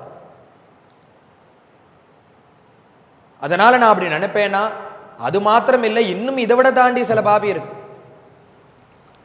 அவன் என்ன பண்ணுவான்னா, குடும்பத்தில் தரித்திரம், குழந்தைகளோ நிறைய இருக்கு, தரித்திரமா இருக்கிற காலத்துல போய் பகல் முழுக்க சம்பாதிச்சுட்டு பணம் வரும். எல்லாரும் என்ன நினைப்பான்னா, தானும் பட்னி, பத்னியும் பட்னி, குழந்தைகளும் பட்னின்னா சம்பாதிச்சு எடுத்துன்னு வந்த பணத்தை சேர்ந்து சாப்பிடணும் தான் எல்லாரும் நினைப்பா. ஆனா இந்த பாப்பி என்ன பண்ணுவான்னா, தனியா உட்காந்து சாப்பிட்டு ஆத்துக்கு வந்துடுவான். யாருன்னா ராமன். இந்த பாப்பிக்கு கதி கிடைக்கக்கூடாது. ராமன் காடு போகணும்னு நினைக்கிற பாப்பில இவனும் ஒருத்தர். இன்னொரு மேல ஒரு பாப்பி இருக்கான் இதற்கும் மேல. ஏன்னா இதெல்லாம் தான் அவ்வை சொன்னா, தமிழ்ல சொல்றா, ஐயமிட்டு உண்ணுன்னா, உனக்கு கொஞ்சம் கிடைச்சாலும் அதை கொடுத்துட்டு சாப்பிடணும். இன்னொரு பாப்பி யாருன்னா, பகுபுத்ரோ தரித்ரஸ்ச ஜ்வரரோக சமன்விதா சமாயாத் சததம் லக்ஷ்மிஹி யஸ்யாம் யஸ்யார்யோனுமதே கதஹா. இன்னொரு பாப்பி எப்படின்னா, தரித்திரம் இருக்கு, குழந்தைகள் இருக்கு. இவன் என்ன பண்ணுவான்னா, குழந்தைகள்லாம் ஸ்கூலுக்கு அனுப்பிச்சுட்டு இவன் தனியாக கதவை சாத்திண்டு இவனும் அவன் பத்னியும் சாப்பிடுவான். இப்படி ஒரு கேட்டகரி. இதை விட தாண்டின ஒரு கேட்டகரி இருக்கான். அவன் என்னன்னா, இவாளுக்கு தரித்திரம்னு ஊர் முழுக்க தெரியும், தெரிஞ்ச அந்த குழந்தைகளுக்கு பசியில தவிக்கிற அந்த குழந்தைகளை எழுத்தாத்துக்காரா பக்கத்தாத்துக்காரா அந்த தெருவில் இருக்கிறவா பாப்பா பார்த்துட்டு அந்த குழந்தைகளுக்கு 2 வஸ்துக்களை கொடுப்பா. ஆஹா, இந்த குழந்தைகள் ரொம்ப பசியா இருக்கு, அவனும் தரித்திரனா இருக்கான், பல நாட்கள் பசி, இந்த குழந்தைக்கு கொஞ்சம் ஏதாவது திங்க கொடுப்போம்னு கொடுப்பானோ. அந்த குழந்தையும் அதை எடுத்துட்டு ஆத்துக்கு வந்து சாப்பிட்றதுக்கு வாயில வைக்கும். இந்த பாப்பி என்ன பண்ணுவான்னா, அந்த குழந்தைகளை விரட்டி விட்டு அதுலேருந்து விரட்டி வாங்கி திம்பான். அந்த குழந்தைகள்டேந்து புடுங்கி திங்கிற பாப்பி இருக்கானே, அவன்தான் அந்த ராமர் காடு போகணும்னு நினைச்ச பாப்பி. இது போல பல விஷயங்களை சொல்லி, பல பாப்பிகளை சொல்லி, பரத சபதம்னு பேர். அம்மா, இது போல என் மனசு நினைக்குமா, நான் இது போல நினைப்பேனா? ராமர் காடு போகணும்னு நினைக்கக்கூடிய ஆசாமியா நான்? என்ன நீங்க அப்படி தப்பா நினைச்சுட்டேல? கடைசியாக சொல்றாரு, அம்மா, நான் இப்ப போய் என் பிரபுவை கூட்டின்னு வந்து இந்த ராஜ்ய சிம்மாசனத்துல உட்காத்தி வச்சு, அவர் வரமாட்டேன்னு சொன்னாலும் அடம்பிடிச்சு கூட்டின்னு வந்து அவரை சிம்மாசனத்துல உட்காத்தி வச்சு, மனுமாந்தாதிகள்லாம் எந்த சிம்மாசனத்தை அலங்காரம் பண்ணாலும் அந்த சிம்மாசனத்துல அவரை உட்காத்தி வச்சு, தேவியும் உட்காத்தி வச்சு பட்டாபிஷேகம் பண்ணி அவரை ராஜாவாக்க போற. இந்த பட்டாபிஷேகத்தை யாரு பார்க்க முடியாதுன்னா ராமர் காடு போகணும்னு நினைச்ச பாப்பியால இந்த பட்டாபிஷேகத்தை கண்ணை திறந்து பார்க்க முடியாது. என்ன ஆகும்னா அவனுடைய கண்ணு அழிஞ்சு போயிடும், அவனுக்கு பார்வை போயிடும். அந்த பாப்பி கண்ணு போகட்டும் அந்த பாப்பிக்குன்னு சொல்லிவிட்டு நமஸ்காரம் பண்ணிவிட்டு நான் இப்பயே கிளம்பி போறேன்னு கிளம்பி போறார் பரதன். நீ காடு போய் நாட்டுக்கு கூட்டின்னு வர்றது இருக்கட்டும்பா, அவருடைய கர்மாக்கள் எல்லாம் பண்ணணும்னு சொல்ல வசிஷ்டரை முன்னிட்டு கர்மாக்கள் எல்லாம் பண்ணி முடிக்க 12 நாட்கள் கர்மாக்களை பூர்த்தி பண்ணி சுபஸ்வீகாரம் எடுத்துக்கணும். வந்து சொன்னார், ஆத்துவாத்தியார கோச்சிக்க மாட்டா, ஆனா ஆத்துவாத்தியார கோச்சுண்டாராம் அன்னைக்கு பரதன். ஏன்னா என் அண்ணா இல்லாத இடம் எனக்கு சுபமே கிடையாது, அதனால அவர் வந்த பிறகே எனக்கு நான் சுபத்தை ஏத்துப்பேனே தவிர நான் தனியாக ஏத்துக்க மாட்டேன். சுபஸ்வீகாரங்கிறது என் அண்ணா இந்த நாட்டுக்கு வந்த பிறகு, அதனால நான் இதை செய்ய போறதில்ல. நேரா போய் என் அண்ணாவை நமஸ்காரம் பண்ணி ராஜ்யத்துக்கு கூட்டின்னு வரும். உடனே என்ன பண்ணார்னா சதுரங்க சைன்யத்தை அழிச்சுண்டார், 3 அம்மாக்களையும் அழிச்சுண்டார். நேரா போய் அவருடைய பாதத்துல நமஸ்காரம் பண்ணி அண்ணாவை கூட்டின்னு வந்து. எதனால இத்தனை பேரை அழிச்சுண்டார் பரதன்னா, ராமருடைய குணம் தெரிஞ்சவராம். ராமர் எப்படின்னா ஒரு கண்ணுனால ஜலம் விட்டாலே அவரால் தாங்க முடியும். அவர் நம்ம போய் தனியா கூப்பிட்டா வரமாட்டார். இது ஆயிரக்கணக்கான ஜனங்களை கூட்டிட்டு போய் நமஸ்காரம் பண்ணி அண்ணா வாங்கோ நான் மட்டும் கதறது இல்லாம அயோத்தி ஜனங்கள், 3 அம்மாக்கள், சதுரங்க சைன்யங்கள் எல்லாரும் சேர்ந்து ஒரு தடவை அழுதா மனசு மாறி இறங்கி ஆத்துக்கு வந்துடுவார். ஏன்னா அவருக்கு ஒரு கண்ணில் ஜலத்தை பார்த்தாலே பிடிக்காது. அதனால தானே 10 கண்களில் ஜலத்தை பார்த்தோன்னே 10 தலை இருக்கு ராவணன், அவன் கண்லேருந்து ஜலத்தை பார்த்தோன்னே என்ன பண்ணார்னா அவனுக்கு மனசு வருத்தம். ஏன்னா சாரத்தையும் உடைச்சாச்சு, ரதத்தை உடைச்சாச்சு, சாரத்திய வதம் பண்ணியாச்சு, ரதம் இல்லை, தரையில நிற்கிறான் ராவணன். அந்த சமயத்துல ராவணனை பார்த்து சொன்னார், இன்று போய் நாளை வான்னு. ஏன்னா அவனை பார்த்து அவருக்கு ஒரு தயை ஏற்பட்டுதான். இப்படி இருக்கியேப்பா ராவணா, நாளைக்கு போ, இன்று போய் நாளை வா, வர காலத்துல யோசிச்சு பாரு இந்த யுத்தம் வேணுமான்.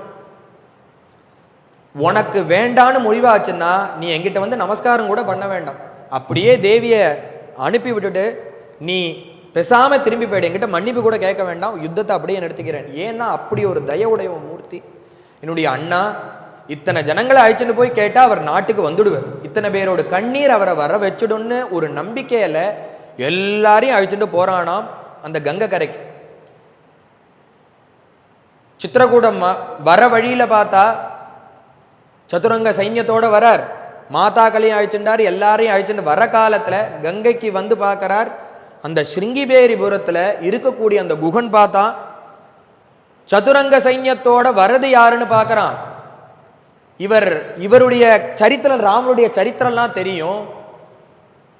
பார்த்தா அவருடைய சேனைகள்லாம் கூட்டம், நீங்கள்லாம் சித்தமாக இருங்கோ, அங்கேருந்து வரதை பார்த்தா பரதன் போல இருக்கு, அவ அம்மா நாட்டை பிடுங்கி காட்டுக்கு அமிச்சா உயிர் மீதி இருக்கு, நம்ம போய் உயிரையும் எடுத்துட்டு வருவோம்னு ஒருத்தன் கிளம்பி வந்திருக்கான் அந்த பரதன், அவனை சும்மா விடக்கூடாது, அவனை தடுத்து நிறுத்திவிடும். அம்மா ராஜ்யத்தை பிடிங்கினா இன்னொருத்தன் உயிரெடுக்க புள்ள கிளம்பி வந்துட்டு இருக்கான்ப்பா, அவனை எப்படியா தடுத்து நிறுத்திடுங்கோ, இந்த கங்கையை தாண்டக்கூடாது அப்படின்னு முடிவு பண்ணி சைன்யங்களை கூப்பிட்டு சொல்ல, பக்கத்துல வர வர வர வர வர வர வர பார்க்கறானா. என்னன்னா அவன் என்ன நினைச்சான்னா, யுத்தத்துக்கு வரவன் தனியா தானே, யுத்தத்துக்கு அண்ணாவை பார்க்க வரதா இருந்தா அவன் தனியாக வந்திருப்பான், வந்திருக்கிறதோ சதுரங்க சைன்யத்தோட. அப்ப அவன் நிர்மாணமாக ராமனை வதம் பண்ணதான் வந்துடும். இந்த முடிவெடுத்துன்னா அவன் ரெடியா நின்னா சித்தமாக. பார்த்தா பக்கத்துல வர வர வர வர என்ன ஆச்சுன்னா ராமரை நேரா பார்க்கறது போல இருக்கான் பக்கத்துல வர வர. ஏன்னா ராமருடைய ஒரு நாள் தள்ளிதானே பிறந்திருக்கார், அவருடைய பக்தி பண்றதுனால உருவம் உட்பட ராமரை போல இருக்கும். பக்கத்துல வர வர பார்த்தா அதே ஜட, அதே மர உருவி, அதே துளசி மாலை, அதே கையில காஷாயம், இது போல ஜபமாலை எல்லாத்தையும் பார்த்தான். ஆஹா, இவர் யுத்தத்துக்கு வர்றது போல தெரியல, கவச்சம் கேயூரம் குண்டலம் எதுவுமே இல்லை, கையில அஸ்திரம் இல்லை, இவரை பார்த்தா யுத்தத்துக்கு வர்றது போல தெரியல, நம்ம தான் தப்பா நினைச்சிட்டோம். பக்கத்துல வர வர வர வர பார்க்கறானா ராமரை பார்க்கறது போல இருக்கு. அவர் என்ன பண்ணார்னா, இவரை தெரிஞ்சிருக்கு இந்த பரதனுக்கு. இவர் தான் அக்கறைக்கு கொண்டு போய் விட்டார், ஓடத்துல கொண்டு போய் அண்ணாவை தரணம் பண்ணி விட்டவர் இவர் தான். இவர் இந்த பிரதேசத்துக்கு ராஜா, சிங்கிபேரபுரத்தினுடைய ராஜா குகன்னு தெரிஞ்சிருக்கு. என்ன பண்ணார்னா, பக்கத்துல இருக்கிற மந்திரிகள் சொன்னா உடனே இவர் என்ன பண்ணார்னார் இந்த பரதன், இவர் நினைச்சார் பரஸ்பரம் நினைச்சுக்கிறா. கம்பர் சொல்றார், எம்பெருமான் பின்பிறந்தார் இழைப்பரோ பிழைப்பரன்றேங்கிற. நம்ம தானே தப்பா நினைச்சிட்டோம். ஏன்னா ராமர் என்னைக்காவது எந்த ஒரு ஜீவனுக்காக தீங்கு விளைவிக்கணும்னு நினைப்பாரா? அதனால அவர் கூட பிறந்த பரதன் யாருக்குமே ஹானியை விளைவிக்க மாட்டார், தீங்கு விளைவிக்க மாட்டார். தெரியாம நம்ம தான் தப்பா நினைச்சோன்னு இவர் வருத்தப்படுறார் இந்த குகன். அது மாத்திரம் இல்ல, பக்கத்துல வந்து அந்த பரதன் பார்த்தார், இவர்தான நம்ம அண்ணாவோடு சகாவாக இருந்து அண்ணாவை தரணம் பண்ணவர். அதனால என்ன பண்ணார், வர வழியில எட்டக்கலேந்து பார்த்த அந்த குகனை பார்த்து, இந்த குகன் அந்த பரதனுக்கு நமஸ்காரம் பண்ணது பெருசே கிடையாது. அவனோட வேடுவ ராஜா, சின்ன ஒரு பிரதேசத்துக்கு ராஜா. ஆனா அயோத்தியாதி பதியாக இப்ப இருக்கிறது யார், ராஜ்யத்தை ஏத்துக்கலையே தவிர இவர் தான் ஸ்தானத்துக்கு உரியவர் அந்த பரதன். அந்த பரதன் என்ன பண்ணான்னா, தூரக்கலேந்து பார்த்தாராம் குகனை. குகனை பார்த்தோன மலரிருந்த அந்தனரும் தலைவணங்கும் அவனும் அவன் அடியுள்னார் கம்பர். தூரக்கலேருந்து பார்த்தார், நம்ம அண்ணாவுக்கு ஃப்ரெண்டாக இருந்து சகாவாக இருந்து இத்தனையும் பண்ணவர் அவர்தானே. அதனால பார்க்கிற வழியிலேயே நமஸ்காரத்தை பண்ணிட்டே வந்தாராம் பரதன். எப்பேற்பட்டவர் நமஸ்காரம் பண்றார்னா, கம்பர் சொல்றார், மலரிருந்த அந்தனரும் தலை வணங்கும்னர்.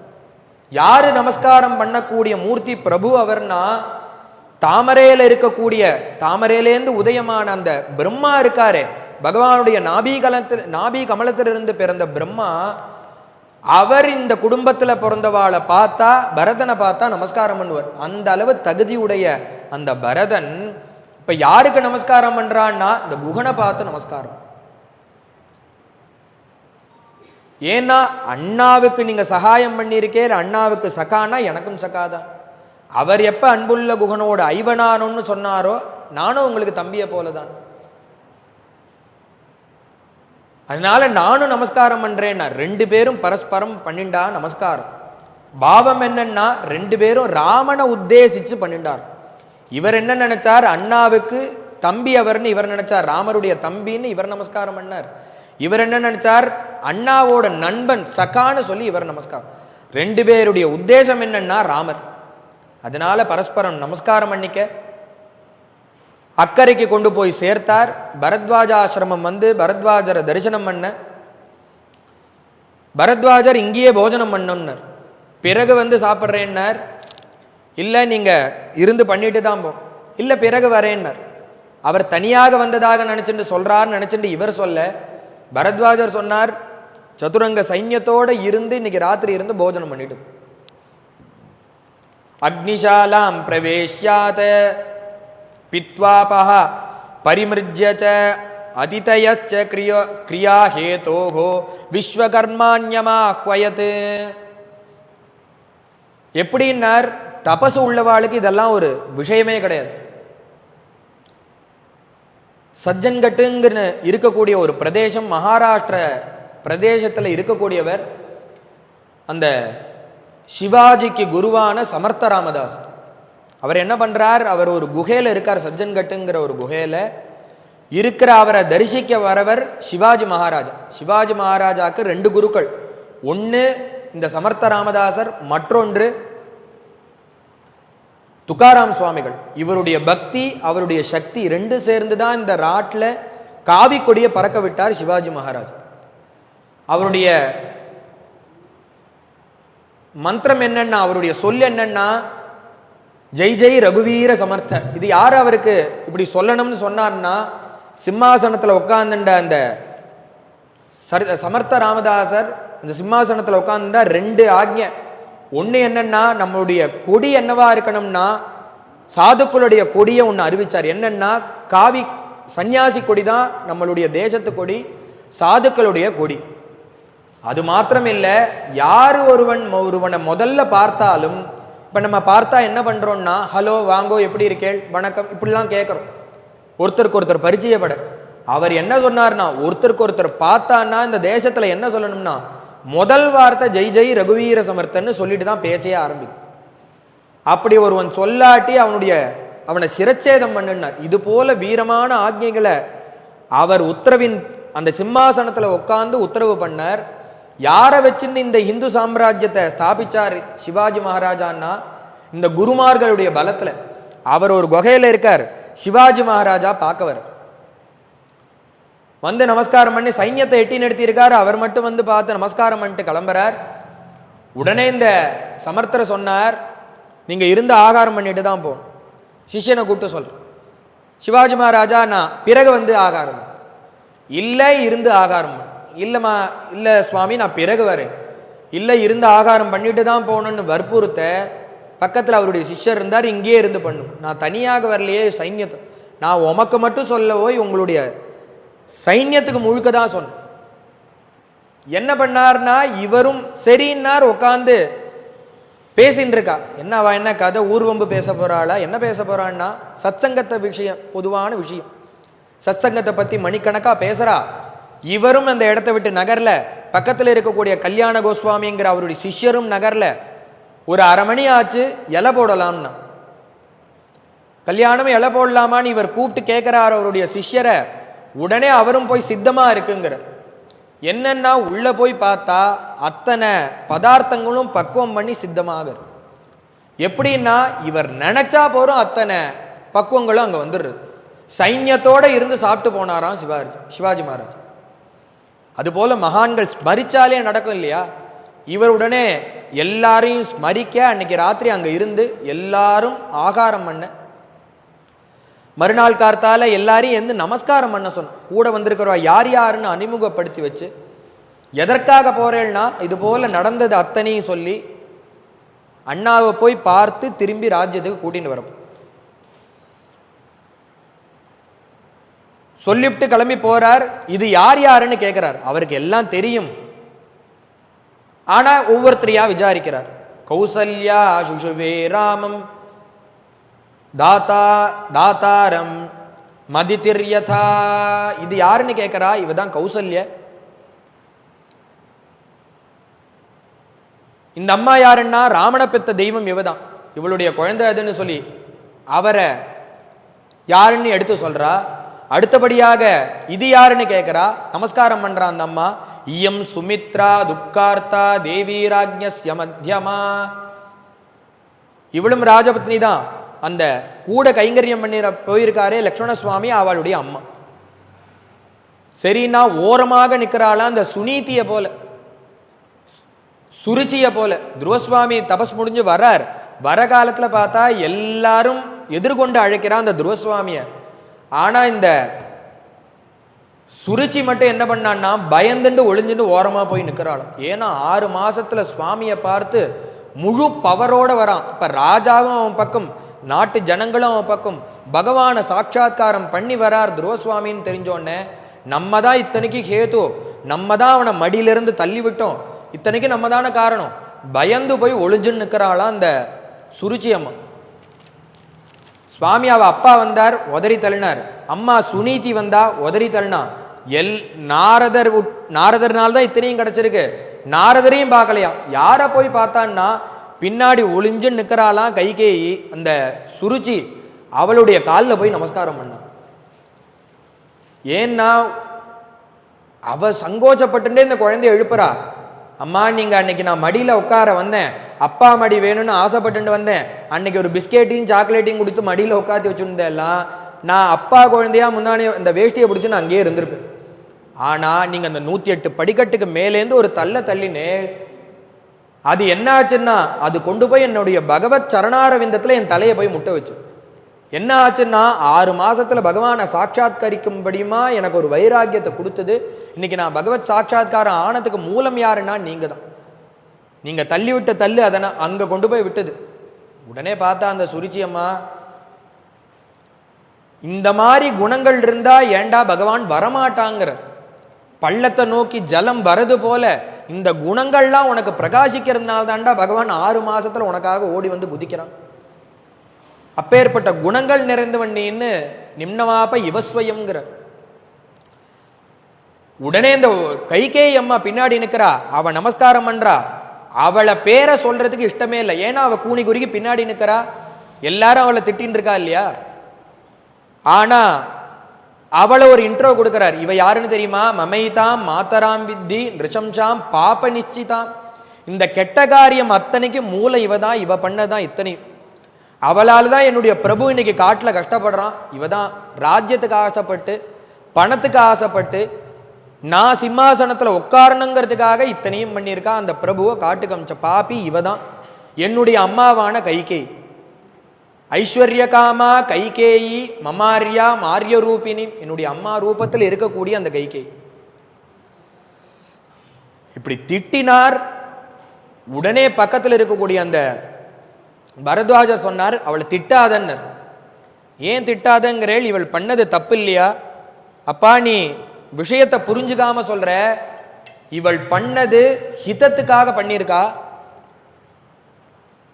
என்ன ஹிதம்? பணத்துக்கு ஆசைப்பட்டுன்னா இத்தனையும் பண்ணாவ, அதுதான் இல்லைன்னா.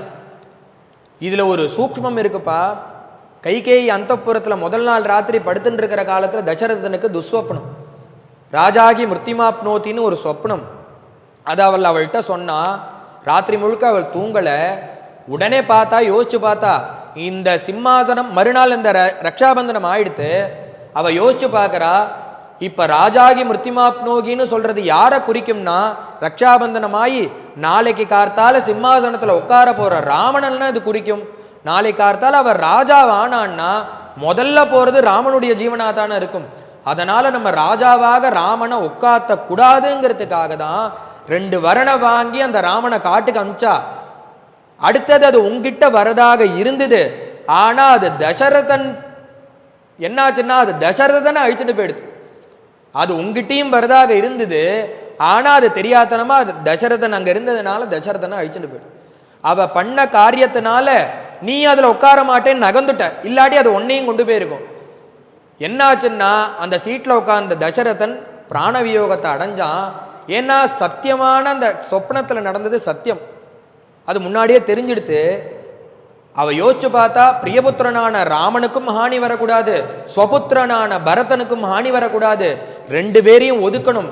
என்ன பண்ணலான்னு பார்த்தா, வரணை வாங்கினா அவனை ராமனை காட்டுக்கு அமிச்சா. அது தெரிஞ்சு நீயும் காட்டுக்கு வருவேன்னு அவளுக்கு முன்னாடியே தெரியும். ராமன் இல்லாத இடம் எனக்கு நாடே கிடையாது, நீயும் அதை திறந்து வந்த. உன் உயிரும் தப்பிச்சுது, ராமன் உயிரும் தப்பிச்சுது. அது அந்த பாபம் கொண்டு ராஜாகி மிருத்திமாப்னோயிங்கிறது யாரை கொண்டு போச்சுன்னா தசரதனை கொண்டு போயிடுது. மொத்தத்துல என்னன்னா, உங்க 2 பேரையும் அந்த கஷ்ட காலத்திலிருந்து காப்பாத்துறதுக்காக தான்ப்பா இவ இப்படி பண்ணினான். இது தெரியாம அவளை போய் திட்டுறையே, அவளை நீ திட்டவே கூடாதுன்னு. ஓ இப்படி ஒரு சூக்ஷ்மம் இருக்கான்னு பரதர் தெரிஞ்சுட்டார். உடனே நமஸ்காரம் பண்ணி எல்லாரும் கிளம்பி சுவாமியை பார்க்க போய், சுவாமியை பார்க்க போகிறா. நெருங்குற காலத்துல பார்த்தா புழுதி பறக்கிறது, தூரத்துல இருந்து பார்த்தா சைன்யம் வருது போல தெரியறது. உடனே பார்த்தா லக்ஷ்மண சுவாமி மரத்து மேல ஏறி பார்க்கிறார். பறவைகள் பறக்கிறது, புழுதி பறக்கிறது. ஆகா, சதுரங்க சைன்யத்தோட பரதன் வரான். பார்த்தாம் பரதன் வர்றது தெரிஞ்சுது. அண்ணா வில்லை எடுங்கோ, கத்தி எடுங்கோ, கோடாலி எடுங்கோ, யுத்தத்துக்கு சித்தமாகங்கோ, வில் எடுங்கோ, அம்பெடுங்கோ. ஏன்னா பரதன் படைய திரட்டின்னு வந்துட்டான். அவன் அம்மா சொல்லியிருக்கா போல இருக்கு, இந்த இடத்துல இருக்கோன்னு. படைய திரட்டின்னு வரான், சதுரங்க சைன்யங்களோட வரான். நீங்க சித்தமாக இருங்கோ, நானும் சித்தமா இருக்கேன்னு அவசரப்பட்டாரா லக்ஷ்மண சுவாமி. உடனே சுவாமி சொன்னார், அப்பா எல்லாத்தையும் உனக்கு எப்பொழுதுமே அவசரம் தான், குடு குடு குடு குடுன்னு காரியம் பார்க்குறியே. மூலத்தை தெரிஞ்சுக்காம யாராவது பதில் சொல்லுவாளா? யாரு வரானா? பரதன் வரான். எதற்காக வரான்னு தெரியாம பேசக்கூடாது. அவன் யுத்தத்துக்கு வரான்னு உனக்கு யாருடா சொன்னா? சுவாமி தன் வாக்கால சொல்றார், அப்படி பரதன் யுத்தத்துக்கு வந்தான்னா நீயோ நானோ அவனை எதிர்த்து சண்டையிட்டு ஜெயிக்க முடியுமாடான்னு. ஏன்னா அப்பேற்பட்ட பராக்கிரமசாலிடா அவன். மகேஸ்வாசா மகாபிராஜ்ஞே பரதே ஸ்வயமாகத்தே. அப்படி வந்தா ஒன்னாலே என்னாலே அவனை ஜெயிக்க முடியுமா? பேசாம அவசரப்படாதன்னு சமாதானப்படுத்த. நெருங்கி வர வர வர வர வர பார்க்கிறார். என்ன ரூபம்னா, சுவாமியை எப்படி எப்படியெல்லாம் அங்கே நாட்டில் பார்த்தாலோ நேர் விபரீதமான ரூபத்தை தரிச்சுட்டு சுவாமி உட்காந்துருக்கு. கிருஷ்ணாஞ்சிர தரந்தந்து சிகல் சிவல்க கலவாசசம் சந்தனே நமஹார்ஹேன யஸ்யாங்கேனு முபசேவிதம் மலையேன மலேன தஸ்யாங்கமிதம் கதம் ஆர்யஸ்ய சேவ்யதே மன்னிமித்தமிதம் துக்கம் பாப்தோ ராமசுகோச்சிதா திக்ஜீவிதம் ராமஸ்ய பபாத பரதோருதன் இத்யேவம் விலபண்டீனம் பிரஸ்கன்ன முகபங்கஜம் பதாப்ராப்ய ராமஸ்ய பபாத பரதோருதன் பாதாவப்ய ராமஸ்ய பபாத பரதோருதன். அப்படி தூரத்திலேருந்து பார்த்துட்டே வரார். எப்படி தெரியறதுன்னா பிரபுங்கிறது தெரியறது, சின்னங்கள்லாம் மாறி இருக்கு. அங்க ராஜ்யத்துல எந்த பிரபு கிரீடத்தை தரிச்சு பார்த்தாலோ அந்த பிரபு இப்ப ஜடைய தரிச்சு பார்க்கறது. எந்த பிரபு அங்க ஹாரங்கள் முத்தாகாரணங்கள் தங்கத்தெல்லாம் தரிச்சு பார்த்தாலோ அந்த பிரபு இப்ப துளசி மாலைய தரிச்சுட்டு பார்க்க. எந்த பிரபு திலகமிட்டு பார்த்தாரோ அந்த பிரபு இப்ப கோபிச்சந்திரத்தை தரிச்சுட்டு பார்க்கிறார். எந்த பிரபு கங்கணங்கள்லாம் தரிச்சுட்டு பார்த்தாரோ அந்த பிரபு கையில துளசி மாலையை தரிச்சுட்டு இருக்கு. எந்த பிரபு கையில செங்கோல் திகழ்ந்ததோ அந்த பிரபு கையில இப்ப துளசி மாலை திகழரு, ஜபமாலை திகழரு. எந்த பிரபு சிம்மாசனத்துல அலங்கரிச்சாரோ அந்த பிரபு இப்ப தர்பாசனத்துல இருக்காரு. எந்த பிரபு காலில் உயர்ந்த வஸ்துக்களை அணிஞ்சுட்டு இருந்தாலோ அந்த பிரபு இப்ப பாதுகைகளை தரிச்சுட்டு இருக்கார். எந்த பிரபு ராமம் சத்ரா விரதானனம்னு கொடைக்கு கீழே இருந்து ராஜ்ய பரிபாலனம் பண்ண வேண்டிய பிரபு இப்ப என்னன்னா பர்ணசாலைக்கு கீழே இருக்கார். எந்த பிரபு நாட்டில் இருக்கணுமோ அந்த பிரபு இப்ப காட்டுல இருக்கார். எந்த பிரபு நல்ல திவ்யமான போஜனங்களை பண்ணணுமோ அந்த பிரபு காய்கனிகளை சாப்பிட்டுன்னு காட்டுல இருக்கார். எந்த பிரபு நாட்டில் ஜனங்களுக்கு மத்தியத்தில் இருக்கணுமோ அந்த பிரபு ரிஷி மண்டலத்துக்கு மத்தியத்தில் இருக்கார். எந்த பிரபு மந்திரிகள் சூழ இருக்கணுமோ அந்த பிரபு மான்கள் சூழ காட்டுல இருக்காரு. நேர் விபரீதமா அப்படி திகழறாளே சுவாமின்னு பார்த்து வருத்தப்பட வந்து காலில் விழுந்த நமஸ்காரம் பண்ண, அண்ணா நீங்க இல்லாத நாடு எனக்கு வேண்டாம், ராஜ்யத்தை நான் ஆள மாட்டேன், நீங்க ராஜ்யத்துக்கு திரும்பி வாங்கோ, நீங்க தான் நாட்டு ஆள். சத்தியம் என்ன சத்தியம், சத்தியம்ங்கிறத நடத்தணுங்கிறதுல ஆட்சேபனை இல்லை. ஒன்று பண்ணுவோம், எக்ஸ்சேஞ்ச் ஆஃபர் போட்டுப்போம், நீங்களும் நானும் மாறிப்போம். என்ன அப்பானுடைய வார்த்தைன்னா காட்டுக்கு புள்ள போகணும். எந்த புள்ளன்னு அவர் உங்களேன்னு கூப்பிட்டு நேரடியாக சொல்லலை. ஒரு புள்ள போகணும் அவ்வளோதானே. ஒரு புள்ள நாட்டாளனும் ஒரு புள்ள காட்டாளனும். ஒன்று பண்ணுங்கோ, நான் நாட்டில் இந்த காட்டில் இருந்து காட்டில் சொல்ல வேண்டிய 14 வருஷங்கள் இருந்துட்டு வரேன், நீங்கள் நாட்டுக்கு போய் எனக்கு பதிலாக நீங்கள் ராஜ்யத்தாள். மொத்தத்தில் காரியம் நடந்துடும், பித்ருவாக்கிய பரிபாலனம் நடந்துடும், தர்மத்தின்படி நீங்கள் இருந்ததாகவும் ஆகும். அதனால் நீங்கள் நாட்டுக்கு தான் வர. சத்தியத்தை அனுஷ்டானம் பண்ணுறேன்னு நீங்கள் இப்படி கஷ்டப்படுறதை என்னால் பார்க்க முடியல. எனக்கு மேலே இந்த ராஜ்யபாரம் என்னால் பொறுத்துக்க முடியும். உங்களுக்கு கீழே நான் இருப்பேனே தவிர நான் அந்த ராஜ்யத்தை பறிக்க மாட்டேன்னு சொல்ல பரதன் சொல்ல, உடனே சுவாமி கச்சித் சர்க்கம்னு எடுத்து உபதேசம் பண்றார். வந்த உடனே கூப்பிட்டார், அப்பா நான் சொல்றத முதல்ல கேளு, நீ ராஜ்ய நிர்வாகம் பண்றையே அதெல்லாம் கரெக்டாக நடக்கிறதான்னு முதல்ல சுவாமி கேட்குற. என்ன நாட்டுக்கு வான்னு கூப்பிடுறது இருக்கட்டும், நீ முதல்ல ராஜ்யத்தை கரெக்டா ஆழறியா? அபாத்ரேஷு நதே கச்சித் கோஷோ கச்சதி ராகவா. நீ நிறைய மேலேந்து சிம்மாசனத்தில் உட்காந்து நிறைய திட்டங்கள்லாம் போடுற, அந்த திட்டங்கள்லாம் கடைசி பர்யந்தும் ஜனங்களுக்கு வந்து சேர்றதான்னு நீ பார்க்குறியோ? அது உனக்கு தெரியுமா? ஏன்னா நீ போடுற திட்டங்கள்லாம் பாதியிலே கட்டாயி நடுப்புற இருக்கிறவாள்லாம் சாப்பிட்றாளா இல்லையாங்கிறத நீ செக் பண்ணணும். போட்ட திட்டம் கடைசி பர்யந்தம் வரதான்ங்கிறத பார்க்கணும். அது மாத்திரம் இல்லை, கச்சித் பலஸ்ய பக்தஞ்ச வேதனம் யதோசிதம் சம்பிராப்த காலம் தாத்தவ்யம் ததாசி ந விலம்பசே. ஒரு இடத்துல வேலை பார்க்குறான்னா அந்த வேலைக்காரனுக்கு கரெக்டாக அந்த மாதம் தேதி தவறாமல் சம்பளத்தை கொடுக்கணும். அது கொடுத்துட்டுருக்கியான்னு கேட்டார். ஏன்னா நீ கொடுக்கலன்னா 2 இடத்துலையும் அவளுக்கு கஷ்டம். சம்பளம் வாங்காமல் நீட்டி நீட்டி போச்சுன்னா அவள் ஆற்றுல சமாளிக்கிறது ரொம்ப ரொம்ப கஷ்டம். இப்பேற்பட்ட இடத்துல வேலை செய்கிறியேன்னு அவனை திட்டுவா. அவனுக்கும் என்னன்னா குடும்பத்தை சமாளிக்கிறது கஷ்டம். ரெண்டாவது அவன் மனசுல என்ன தோணும்னா இப்பேற்பட்ட ஒரு எஜமானன்ட்ட வேலை செய்யறது போல நம்ம தலையெழுத்து ஆச்சேன்னு அவன் துக்கப்படுவான். அந்த பாபமும் உன்னை வந்து தான் சேரும். அதனால சம்பளத்தை நீட்டாதபடிக்கு வேளா வேலை மாசத்துக்கு அந்த தேதி மாறாம கரெக்டா கொடு. நீட்டி கொடுக்க கூடாது சம்பளத்தை. உரிய காலத்துல காலாதிக்கிரம மாச்சைவ என்ன பண்ணணும்னா சம்பிராப்த காலம் தாத்தவியம். அந்த உரிய காலத்துல எல்லாத்தையும் கொடு, நீட்டி கொடுக்காதுன்னு ராஜ்யத்துல நடக்கிறதெல்லாம் கேட்டு தெரிஞ்சுட்டார். இப்படி இதன்படி நீ ராஜ்யத்தை நிர்வாகம் பண்றியா கேட்டா இவர் சொன்னார், இதெல்லாம் நீங்க எதற்கு கேட்கிறேன்னு கேட்டோம். ஆமாப்பா, இதெல்லாம் தானே ராஜ்யம் நிர்வாகம் பண்றவாளுக்கு தெரிஞ்சுக்க வேண்டிய விஷயம் இல்லையான்னார். உடனே அந்த பரதன் சொன்னார், அண்ணா இதெல்லாம் ராஜ்ய நிர்வாகம் பண்றவாளுக்கு உள்ள காரியங்கள், நான் ராஜ்ய நிர்வாகமே பண்ணலையேன்னு. அவள்கிட்ட சொல்ல வேண்டியதில் டைம் வேஸ்ட் பண்ணிட்டு எங்கிட்ட போய் சொல்லிட்டு இருக்கேளே. இந்த ராஜ்ய நிர்வாகம்னு ஒன்று இருந்ததுன்னா அது நீங்க வந்தா மாத்திரமே. நான் ஒன்றும் பட்டாபிஷேகம் ஒன்றும் பண்ணிக்கல. நமே தர்மாத் வினீதஸ்ய ராஜதர்ம கரிஷ்யதி. நான் எதுவும் என்கிட்ட சொல்லாதீங்கோ, பண்றவாள்கிட்ட போய் சொல்லுங்கோ. ஏன் பண்ணிக்கலன்னா நீங்க இல்லாத ராஜ்யத்தில் நான் நிர்வாகமே பண்ண மாட்டேன்.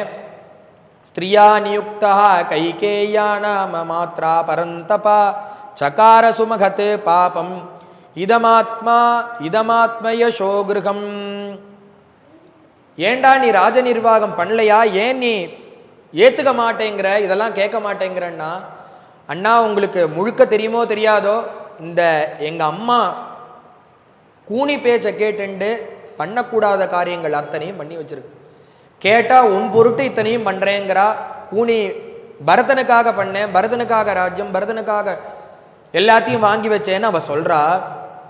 அவ பண்ணதுனால வந்த மூலம்தான் இது. நீங்க காட்டுக்கு வந்துட்டே, அதற்கு மேல நாட்டில் இருந்த தசரதன் இருக்கானே, நீங்க போனோன்னு அவருக்கு கண்ணு போயிடுது. கண்ணு போனது மாத்திரமில்லை, சில நாட்கள்லயே அவருடைய ஜீவன் பிரிஞ்சு போச்சு. ஏன்னா பிராணசமமான பிரியத்தை உங்ககிட்ட வச்சிருந்தார். நீங்க பிரிஞ்சேல் கண்ணும் போச்சு, ஜீவனும் போச்சு. அவர் போன பிறகு நான் ஊருக்கு வந்தேன், என்கிட்ட செய்திகளை சொன்னா, தசரதன் போயிட்டார், நானும் அண்ணாட்ட போவேன்னு வசிட்டர் காரியங்கள்லாம் பண்ண சொன்னார். அவருக்கு பண்ண வேண்டிய காரியங்கள்லாம் பண்ணி முடிச்சுட்டேன்னா, இப்ப எதற்கடா இங்க வந்திருக்க, உங்களை நாட்டுக்கு அழிச்சுட்டு போய் உட்காத்தி வச்சு சிம்மாசனத்துல உட்காத்தி வச்சு பட்டாபிஷேகம். அப்பா போயிட்டான்னு சொல்றதுக்காகவா இந்த சதுரங்க சைன்யத்தை அழிச்சுன்னு என்னை பார்க்க வந்த? இந்த துக்க செய்தியை கொண்டு வந்து என்கிட்ட சொல்லணுமா நீ? ஏன்னா ஒரு அப்பா பிரியன் அந்த புள்ளேட்ட வச்ச புத்திரன்ட்ட வச்ச பிரியம் இருக்கே, அதற்கு ஈடு கிடையவே கிடையாது. மேல ராமரே சொல்ல போறார், வாலி வதம் ஆகிற காலத்துல வாலி என்ன பண்றான்னா, பிராணன் போறது, பகவான் நேல இருக்கார், நான் வேணா அம்பை எடுத்து உனக்கு உயிரை திருப்பி மீட்டு கொடுத்துருத்துமா வாலின்னு கேட்குறார். அதெல்லாம் ஒன்றும் வேண்டாம், எனக்கு உன் கையால் வதம் திருப்பி கிடைக்குன்னு எழுதி கொடுன்னார். அது எப்படி கிடைக்கும்? கடைசி காலத்தில் உன்னை பார்த்து நான் திருப்பி இது போல உன் மடியில் ஜீவனை விடுவேனா, அதற்கு உத்தரவாதம் உண்டான்னார். அதெல்லாம் கிடையாதுன்னார். அப்போ நான் இப்படியே ஜீவனை விடுறேன். ஆனால் கடைசி ஆசை ஒன்று இருக்குது, அதை நிறைவேற்றும். என்ன பண்ணணும்னா, சுக்ரீவனை பற்றி கவலை இல்லை, ஏன்னா அவனை நீ பார்த்துப்போ. தாரையை பற்றி கவலை இல்லை, சுக்ரீவன் பார்த்துப்போ. சைன்யங்களை பற்றி கவலை இல்லை, அவன் சுக்ரீவன் ராஜ்யத்துக்கு கீழே எல்லாம் வந்துடும். எல்லாரும் அவ பார்த்துப்பா. ஆனா இந்த அங்கதனை நினைச்சா எனக்கு ரொம்ப கவலையா இருக்கு. எந்த காலத்துலன்னா, உயிர் இன்னும் 2 நிமிஷத்துல போறது, போற காலத்துல அந்த வாலிக்கு ஒரே ஒரு கவலை அந்த அங்கதனை பத்தி தான். ஏன்னா அவன் கூட இருக்க வேண்டிய காலத்துல நான் விட்டுட்டு போறேனே, அங்கதம் கனகாங்கதம், அவனை நான் பிரியறேனேங்கிற ஒரே துக்கம்தாங்க. பகவான் கையால வதத்தை அடைஞ்சாலும் அந்த காலத்துல அந்த ஜீவன் ஆசைப்படுறது, என் குழந்தையை யாரு காப்பாற்றும்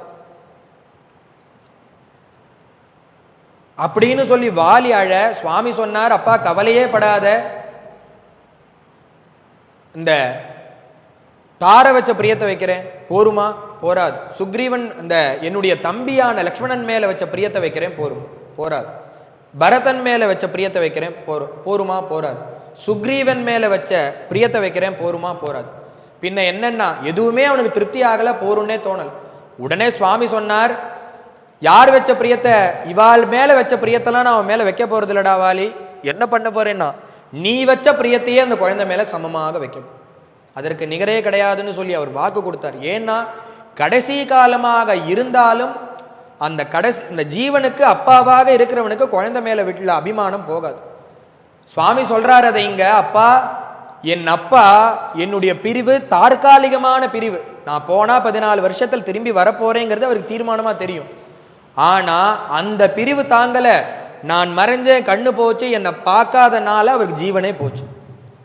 இதை நீ என்கிட்ட வந்து இப்ப சொல்லி இருக்க, அவர் என்னை விட்டு தற்காலிகமாக பிரியல, பரலோகமே போய் சேர்ந்துட்டார். ஆனா அந்த அப்பா போனார்னுங்கிறத கேட்டுண்டு நான் இன்னும் உங்க கூட பேசிட்டு இருக்கேன் பாத்தியா. இதுதாண்டா அப்பா வச்ச பிள்ளைக்கும் பிரியத்துக்கும் புள்ள வச்ச பிரியத்துக்கும் உள்ள வித்தியாசம். அதற்கு நிகர் இந்த லோகத்துல எதுவுமே கிடையாது, அதை ஈடுகட்டவே முடியாதுப்பா. ஆத்துராஸ்வாசனம்னு சீதையை கூப்பிட்டு சுவாமி சமாதானப்படுத்துறார்.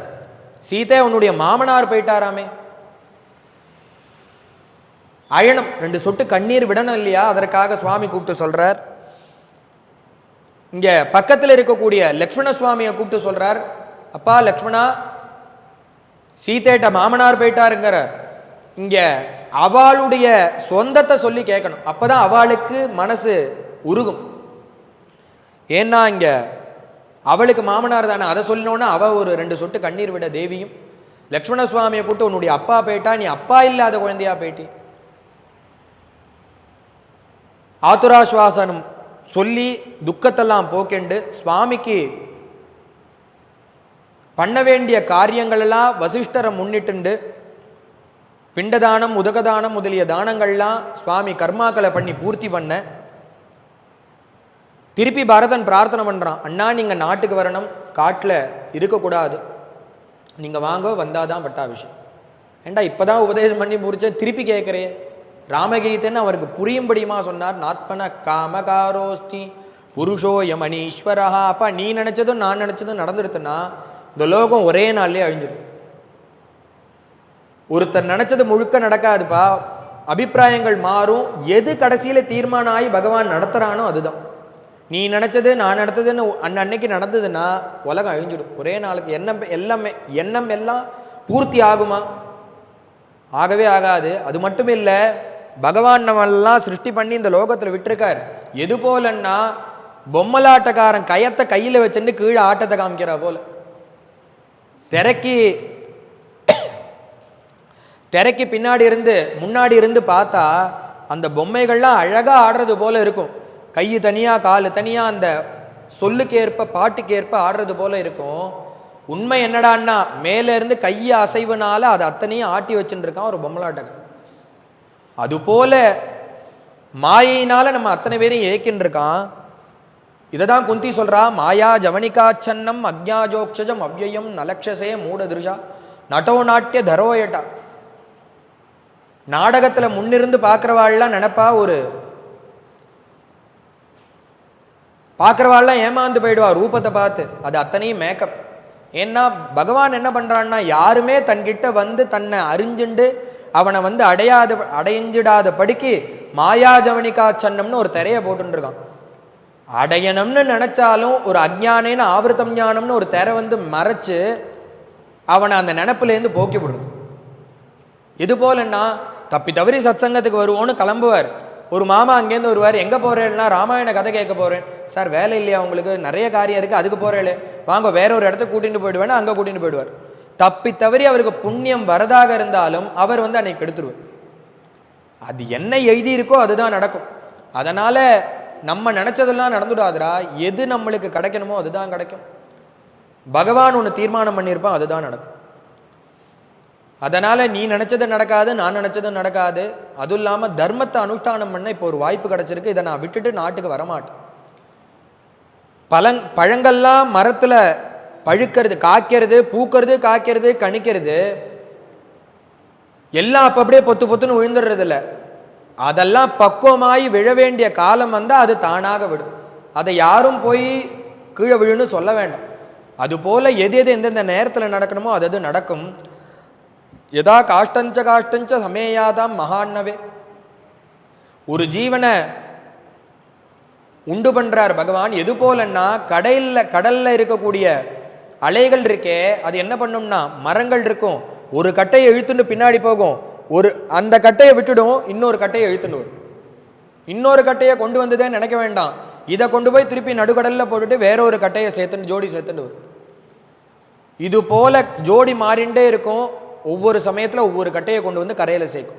கரையில சேர்த்தது நிரந்தரமானா போற காலத்துல கதையில இருக்கிற வேறொரு கட்டையை இழுத்துன்னு போயிடும். அது போல இந்த பிறப்புங்கிறது மாறி மாறி வந்துட்டு இருக்கு. பகவான் ஒரு தீர்மானம் பண்ணியிருக்காரு, அதுபடி தான் நம்மெல்லாம் நடக்கணும். அது மட்டும் இல்லை, ஒரு மனுஷன் எதை பற்றி கவலைப்படணும்னா ஆயுசு போயிட்டே இருக்கு. நம்ம நினைக்கிறோம் சூரியன் உதயம் ஆகிறான், கத்தியில் இருக்கான், மறையறான்னு 3 விஷயத்தை மாத்திரம்தான் நினைக்கிறோம். என்ன பண்றான் சூரியன்? நான் உதயமாகிற காலத்திலேயே ஆயுசம் முன்னாடியே அவனுக்கு சம்பளமாக வாங்கிண்டு தான் பிறக்கிறான். நம்ம என்ன நினைக்கிறோம்னா சூரியன் உதயறான், நம்மளுக்கு லோகத்துக்கு இத்தனை வெளிச்சத்தை கொடுக்குறான், கரண்ட் பில்லு நம்ம மாசம் மாசம் ஈபி கட்டுறோம், இவ்வளோ சூரியன் இவ்வளோ வெளிச்சத்தை கொடுக்குறார், அவருக்கு ஒன்றுமே கட்டுறது இல்லையேன்னு அவர் என்ன பண்ணுறான்னா உதயமாகிற காலத்திலேயே பிராணனை நம்மளுடைய ஆயுசை நிர்ணயம் பண்ணிட்டு வாங்கிட்டு தான் பிறக்கிறார். அதனால பிறந்து ஒரு தினம் முழுக்க நம்மளுக்கு வியர்த்தமாக கார்த்தால சூரிய உதயம் சாய்ந்து அஸ்தமனத்தை பார்க்குறோம், நடுப்புற சும்மா இருக்கும். இதெல்லாம் பார்க்குற நம்ம என்ன பண்ணணும்னா, அது என்னன்னா சூரியன் உதயமாய் அஸ்தனமாறுது, அதில் உனக்கு ஒரு நாள், உனக்கு என்ன ஆச்சு பார்த்தேன்னா உனக்கு ஒரு நாள் போயிடுறது. விவேகமாக உள்ளவன் என்ன பண்ணுவான்னா இதெல்லாம் நினச்சி கவலைப்படுவானோ. பரமாச்சாரியால் சொல்லும்போது சொல்கிறார், ட்ரெயின் போயிட்டே இருக்கு, அதனுடைய சப்தத்தை கேட்டார் பெரியவா. கேட்டுட்டு என்ன சொன்னான்னா, இதை கேட்டால் உங்களுக்கு என்ன தோன்றதுன்னு நான் பக்கத்தில் இருந்து வாழ பார்த்து அந்த அந்த சவுண்டை கேட்டுட்டு, அது ஒரு சவுண்டு கொடுத்துருந்தா அந்த ட்ரெயின் போகும், அதை பார்த்துட்டு கேட்டா சொன்ன உடனே அவாவா ஒவ்வொருத்தர் இந்த மாதிரி சிக்கு புக்குன்னு இப்படி போகிறது, இன்னொன்று கடகடான்னு போகிறது, இப்படி ஒவ்வொருத்தர் ஒவ்வொரு பதில் சொன்னால் உடனே அதுக்கு பெரியவா சொன்னா, மகா பெரியவா எனக்கு என்ன தோன்றதுன்னா அந்த ட்ரெயின் ஒரு மெசேஜ் சொல்லிட்டு போகிறது, ஒரு விஷயத்த சொல்கிறது. என்னன்னா கால கிரீடத்தை கச்சத்தியாயுகு, கால கிரீடத்தை கச்சத்தியாயுகு, குடு குடுன்னு போகிற ட்ரெயின் போகிற போக்கில் நம்மளுக்கெல்லாம் ஒரு விஷயத்தை சொல்லிட்டு போகிறது. என்னன்னா நீங்கள் பாட்டுக்கு இப்படி சும்மாவே இருந்துருக்கேலே, வெட்டி பொழுத கழிச்சுட்டு இருக்கேள், பேப்பரை படிச்சுட்டு டிஃபன் காஃபியை சாப்பிட்டுண்டு ஊர்வம்ப பேசிண்டு டிவியை பார்த்துட்டு இப்படி சுற்றின்னு இருக்கேள். ஆனால் என்னன்னா கால கிரீடத்தி கச்சத்தி ஆயுகு, காலம் போயிட்டே இருக்கு, ஆயுசும் குறைஞ்சுட்டே இருக்கு, சதாபிஷேகம் சஷ்டித்த பூர்த்தி பூனாயுசு நெருங்கின்னு இருக்கு. அதை விட என்ன இன்னொரு நெருக்கம்னா யமன் நம்ம கிட்ட வர நாள் கூடிய சீக்கிரத்தில் இருக்கு. விவேகியா உள்ளவன் என்ன பண்ணணும்னா அதெல்லாம் தெரிஞ்சுண்டு பகவானை அடையறதுக்கு என்னென்ன உண்டோ அத்தனையும் செய்யணும். விவேகியா உள்ளவன் யோசிச்சு பார்த்தா ராத்திரி தூக்கம் வராது. அதை பற்றியெல்லாம் நம்ம யோசிக்கிறதே இல்லை, அதனால் நிம்மதியாக தூங்கின்னு இருக்கும். அதனால் அதற்குண்டான காரியத்தை பார்த்துக்கணும். புருஷோ யமனீஸ்வரஹா, ஈஸ்வர சங்கல்பம் எதுவோ அதுதான் நடக்கும். நம்மெல்லாம் அதற்கு உட்பட்டு இருக்கிற அதீனமாக இருக்கக்கூடியவர்கள் தான்ப்பா நாமன்னு சொல்லி உபதேசங்களை பண்ண,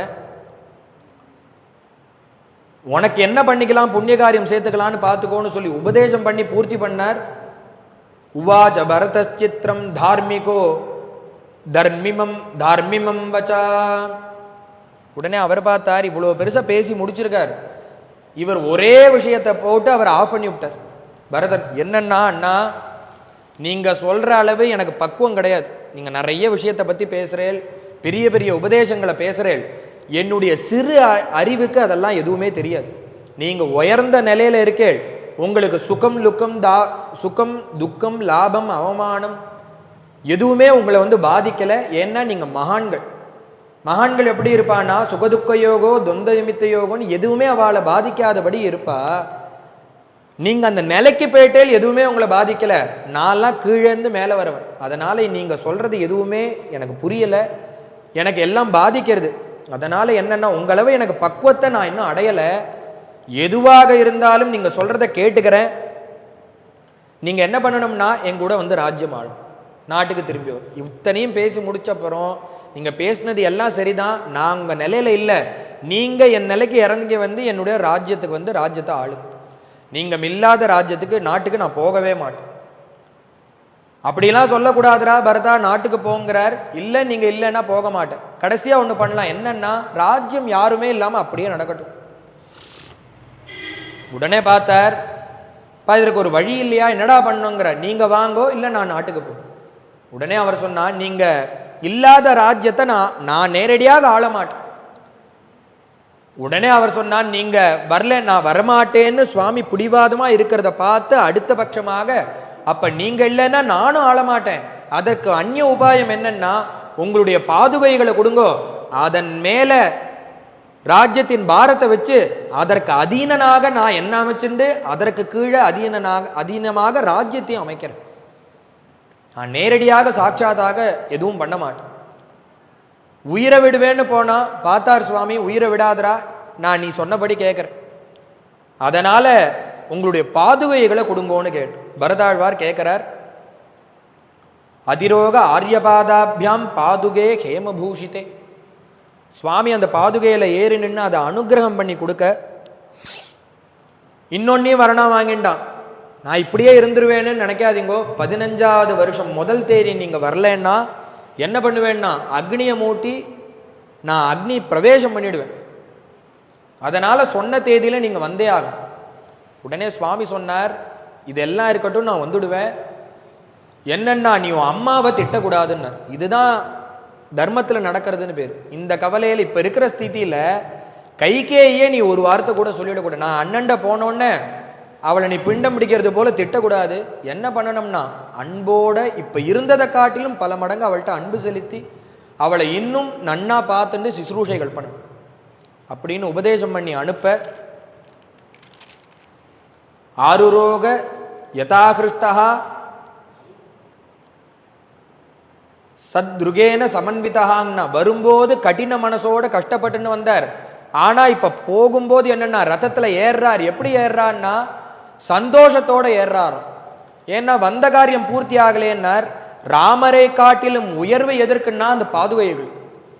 ராமர் வந்திருந்தா கூட பரதன் அவ்வளவு சந்தோஷப்பட்டிருக்க மாட்டார். ராமரை காட்டிலும் உயர்வான அவருடைய பாதுகைகளை அனுகிரகம் பண்ணி கொடுத்தாரே, அதை விட மனசு இன்னும் சந்தோஷப்பட்டுடு அந்த பாதுகைகளை வாங்கிக்கிறார். ததஸ்து பரத ஸ்ரீமான் அபிஷிச்சார்ய பாதுகே ததாதீனஹா ததா ராஜ்யம் காரயாமாச சர்வதா. அதை எடுத்துட்டு போய் அதற்கு பாதுகா பட்டாபிஷேகம் பண்ணி, அந்த ஊர்ல போய் இது அத்தனையும் பண்ணலையாம், வேறொரு எக்ஸ்டென்ஷன் அமைச்சு அந்த இடத்துல ராஜ்ய நிர்மாணம், புதுசாக ஒரு ஊரை நிர்மாணம் பண்ணி அந்த இடத்துல இந்த பாதுகைகளை வச்சு சிம்மாசனத்தின் மேலே வச்சு பாதுகைக்கு பத்தாபிஷேகம் பண்ணி, அந்த பாதுகா பட்டாபிஷேகம் பண்ணி பாதுகான்யஸ்த ராஜ்யனாக ராஜ்யத்தையும் அமைச்சு தன்னையும் அமைச்சுட்டாரா. என்ன பண்ணுவார்னா அன்னன்னைக்கு உள்ள கணக்குகளை, ராஜ்யத்தின் கணக்குகளை அந்த பாதுகைக்கு போய் அன்னன்னைக்கு சமர்ப்பணம் பண்ணுவார். ஏன்னா அந்த பாதுகைக்கு அதீனமாக தான் இந்த ராஜ்யம் இருக்குங்கிறதுனால அவரையும் அதற்கு அதீனமாக அமைச்சுண்டு இந்த ராஜ்யத்தையும் அதற்கு கீழ் அமைச்சுண்டு அப்படி ராஜ்ய பரிபாலனம் பண்ணிட்டு வந்தாருங்கிறதான பாதுகா பட்டாபிஷேகம்ங்கிற புண்ணியமான சரித்திரம் சொல்றதுக்கும் கேட்கறதுக்கும் ஒரு பாக்கியம். பாலான் ஸ்வகீயான் தவ சந்நிதானே திவ்யான்னதானாத் பரிபாலயத்பிஹி சதா படத்பிஷ்ச புராண ரத்னம் சம்சேவிதாயாஸ்து நமோ ஹரேதே. நாராயண நாராயண நாராயண நாராயண நாராயண நாராயண நாராயண நாராயண நாராயண நாராயண நாராயண நாராயண நாராயண சதா சர்வத்ர கோவிந்த நாம சங்கீர்த்தனம் ஜானகி காந்த ஸ்மரணம் गोपिका जीवन स्मरणं. बोला पुंडलीक वरदा நம பார்வதி பதையே. समस्त सद्गुरुनाथ महाराज की, समस्त साधु मंडली की, आंजनेय मूर्ति की.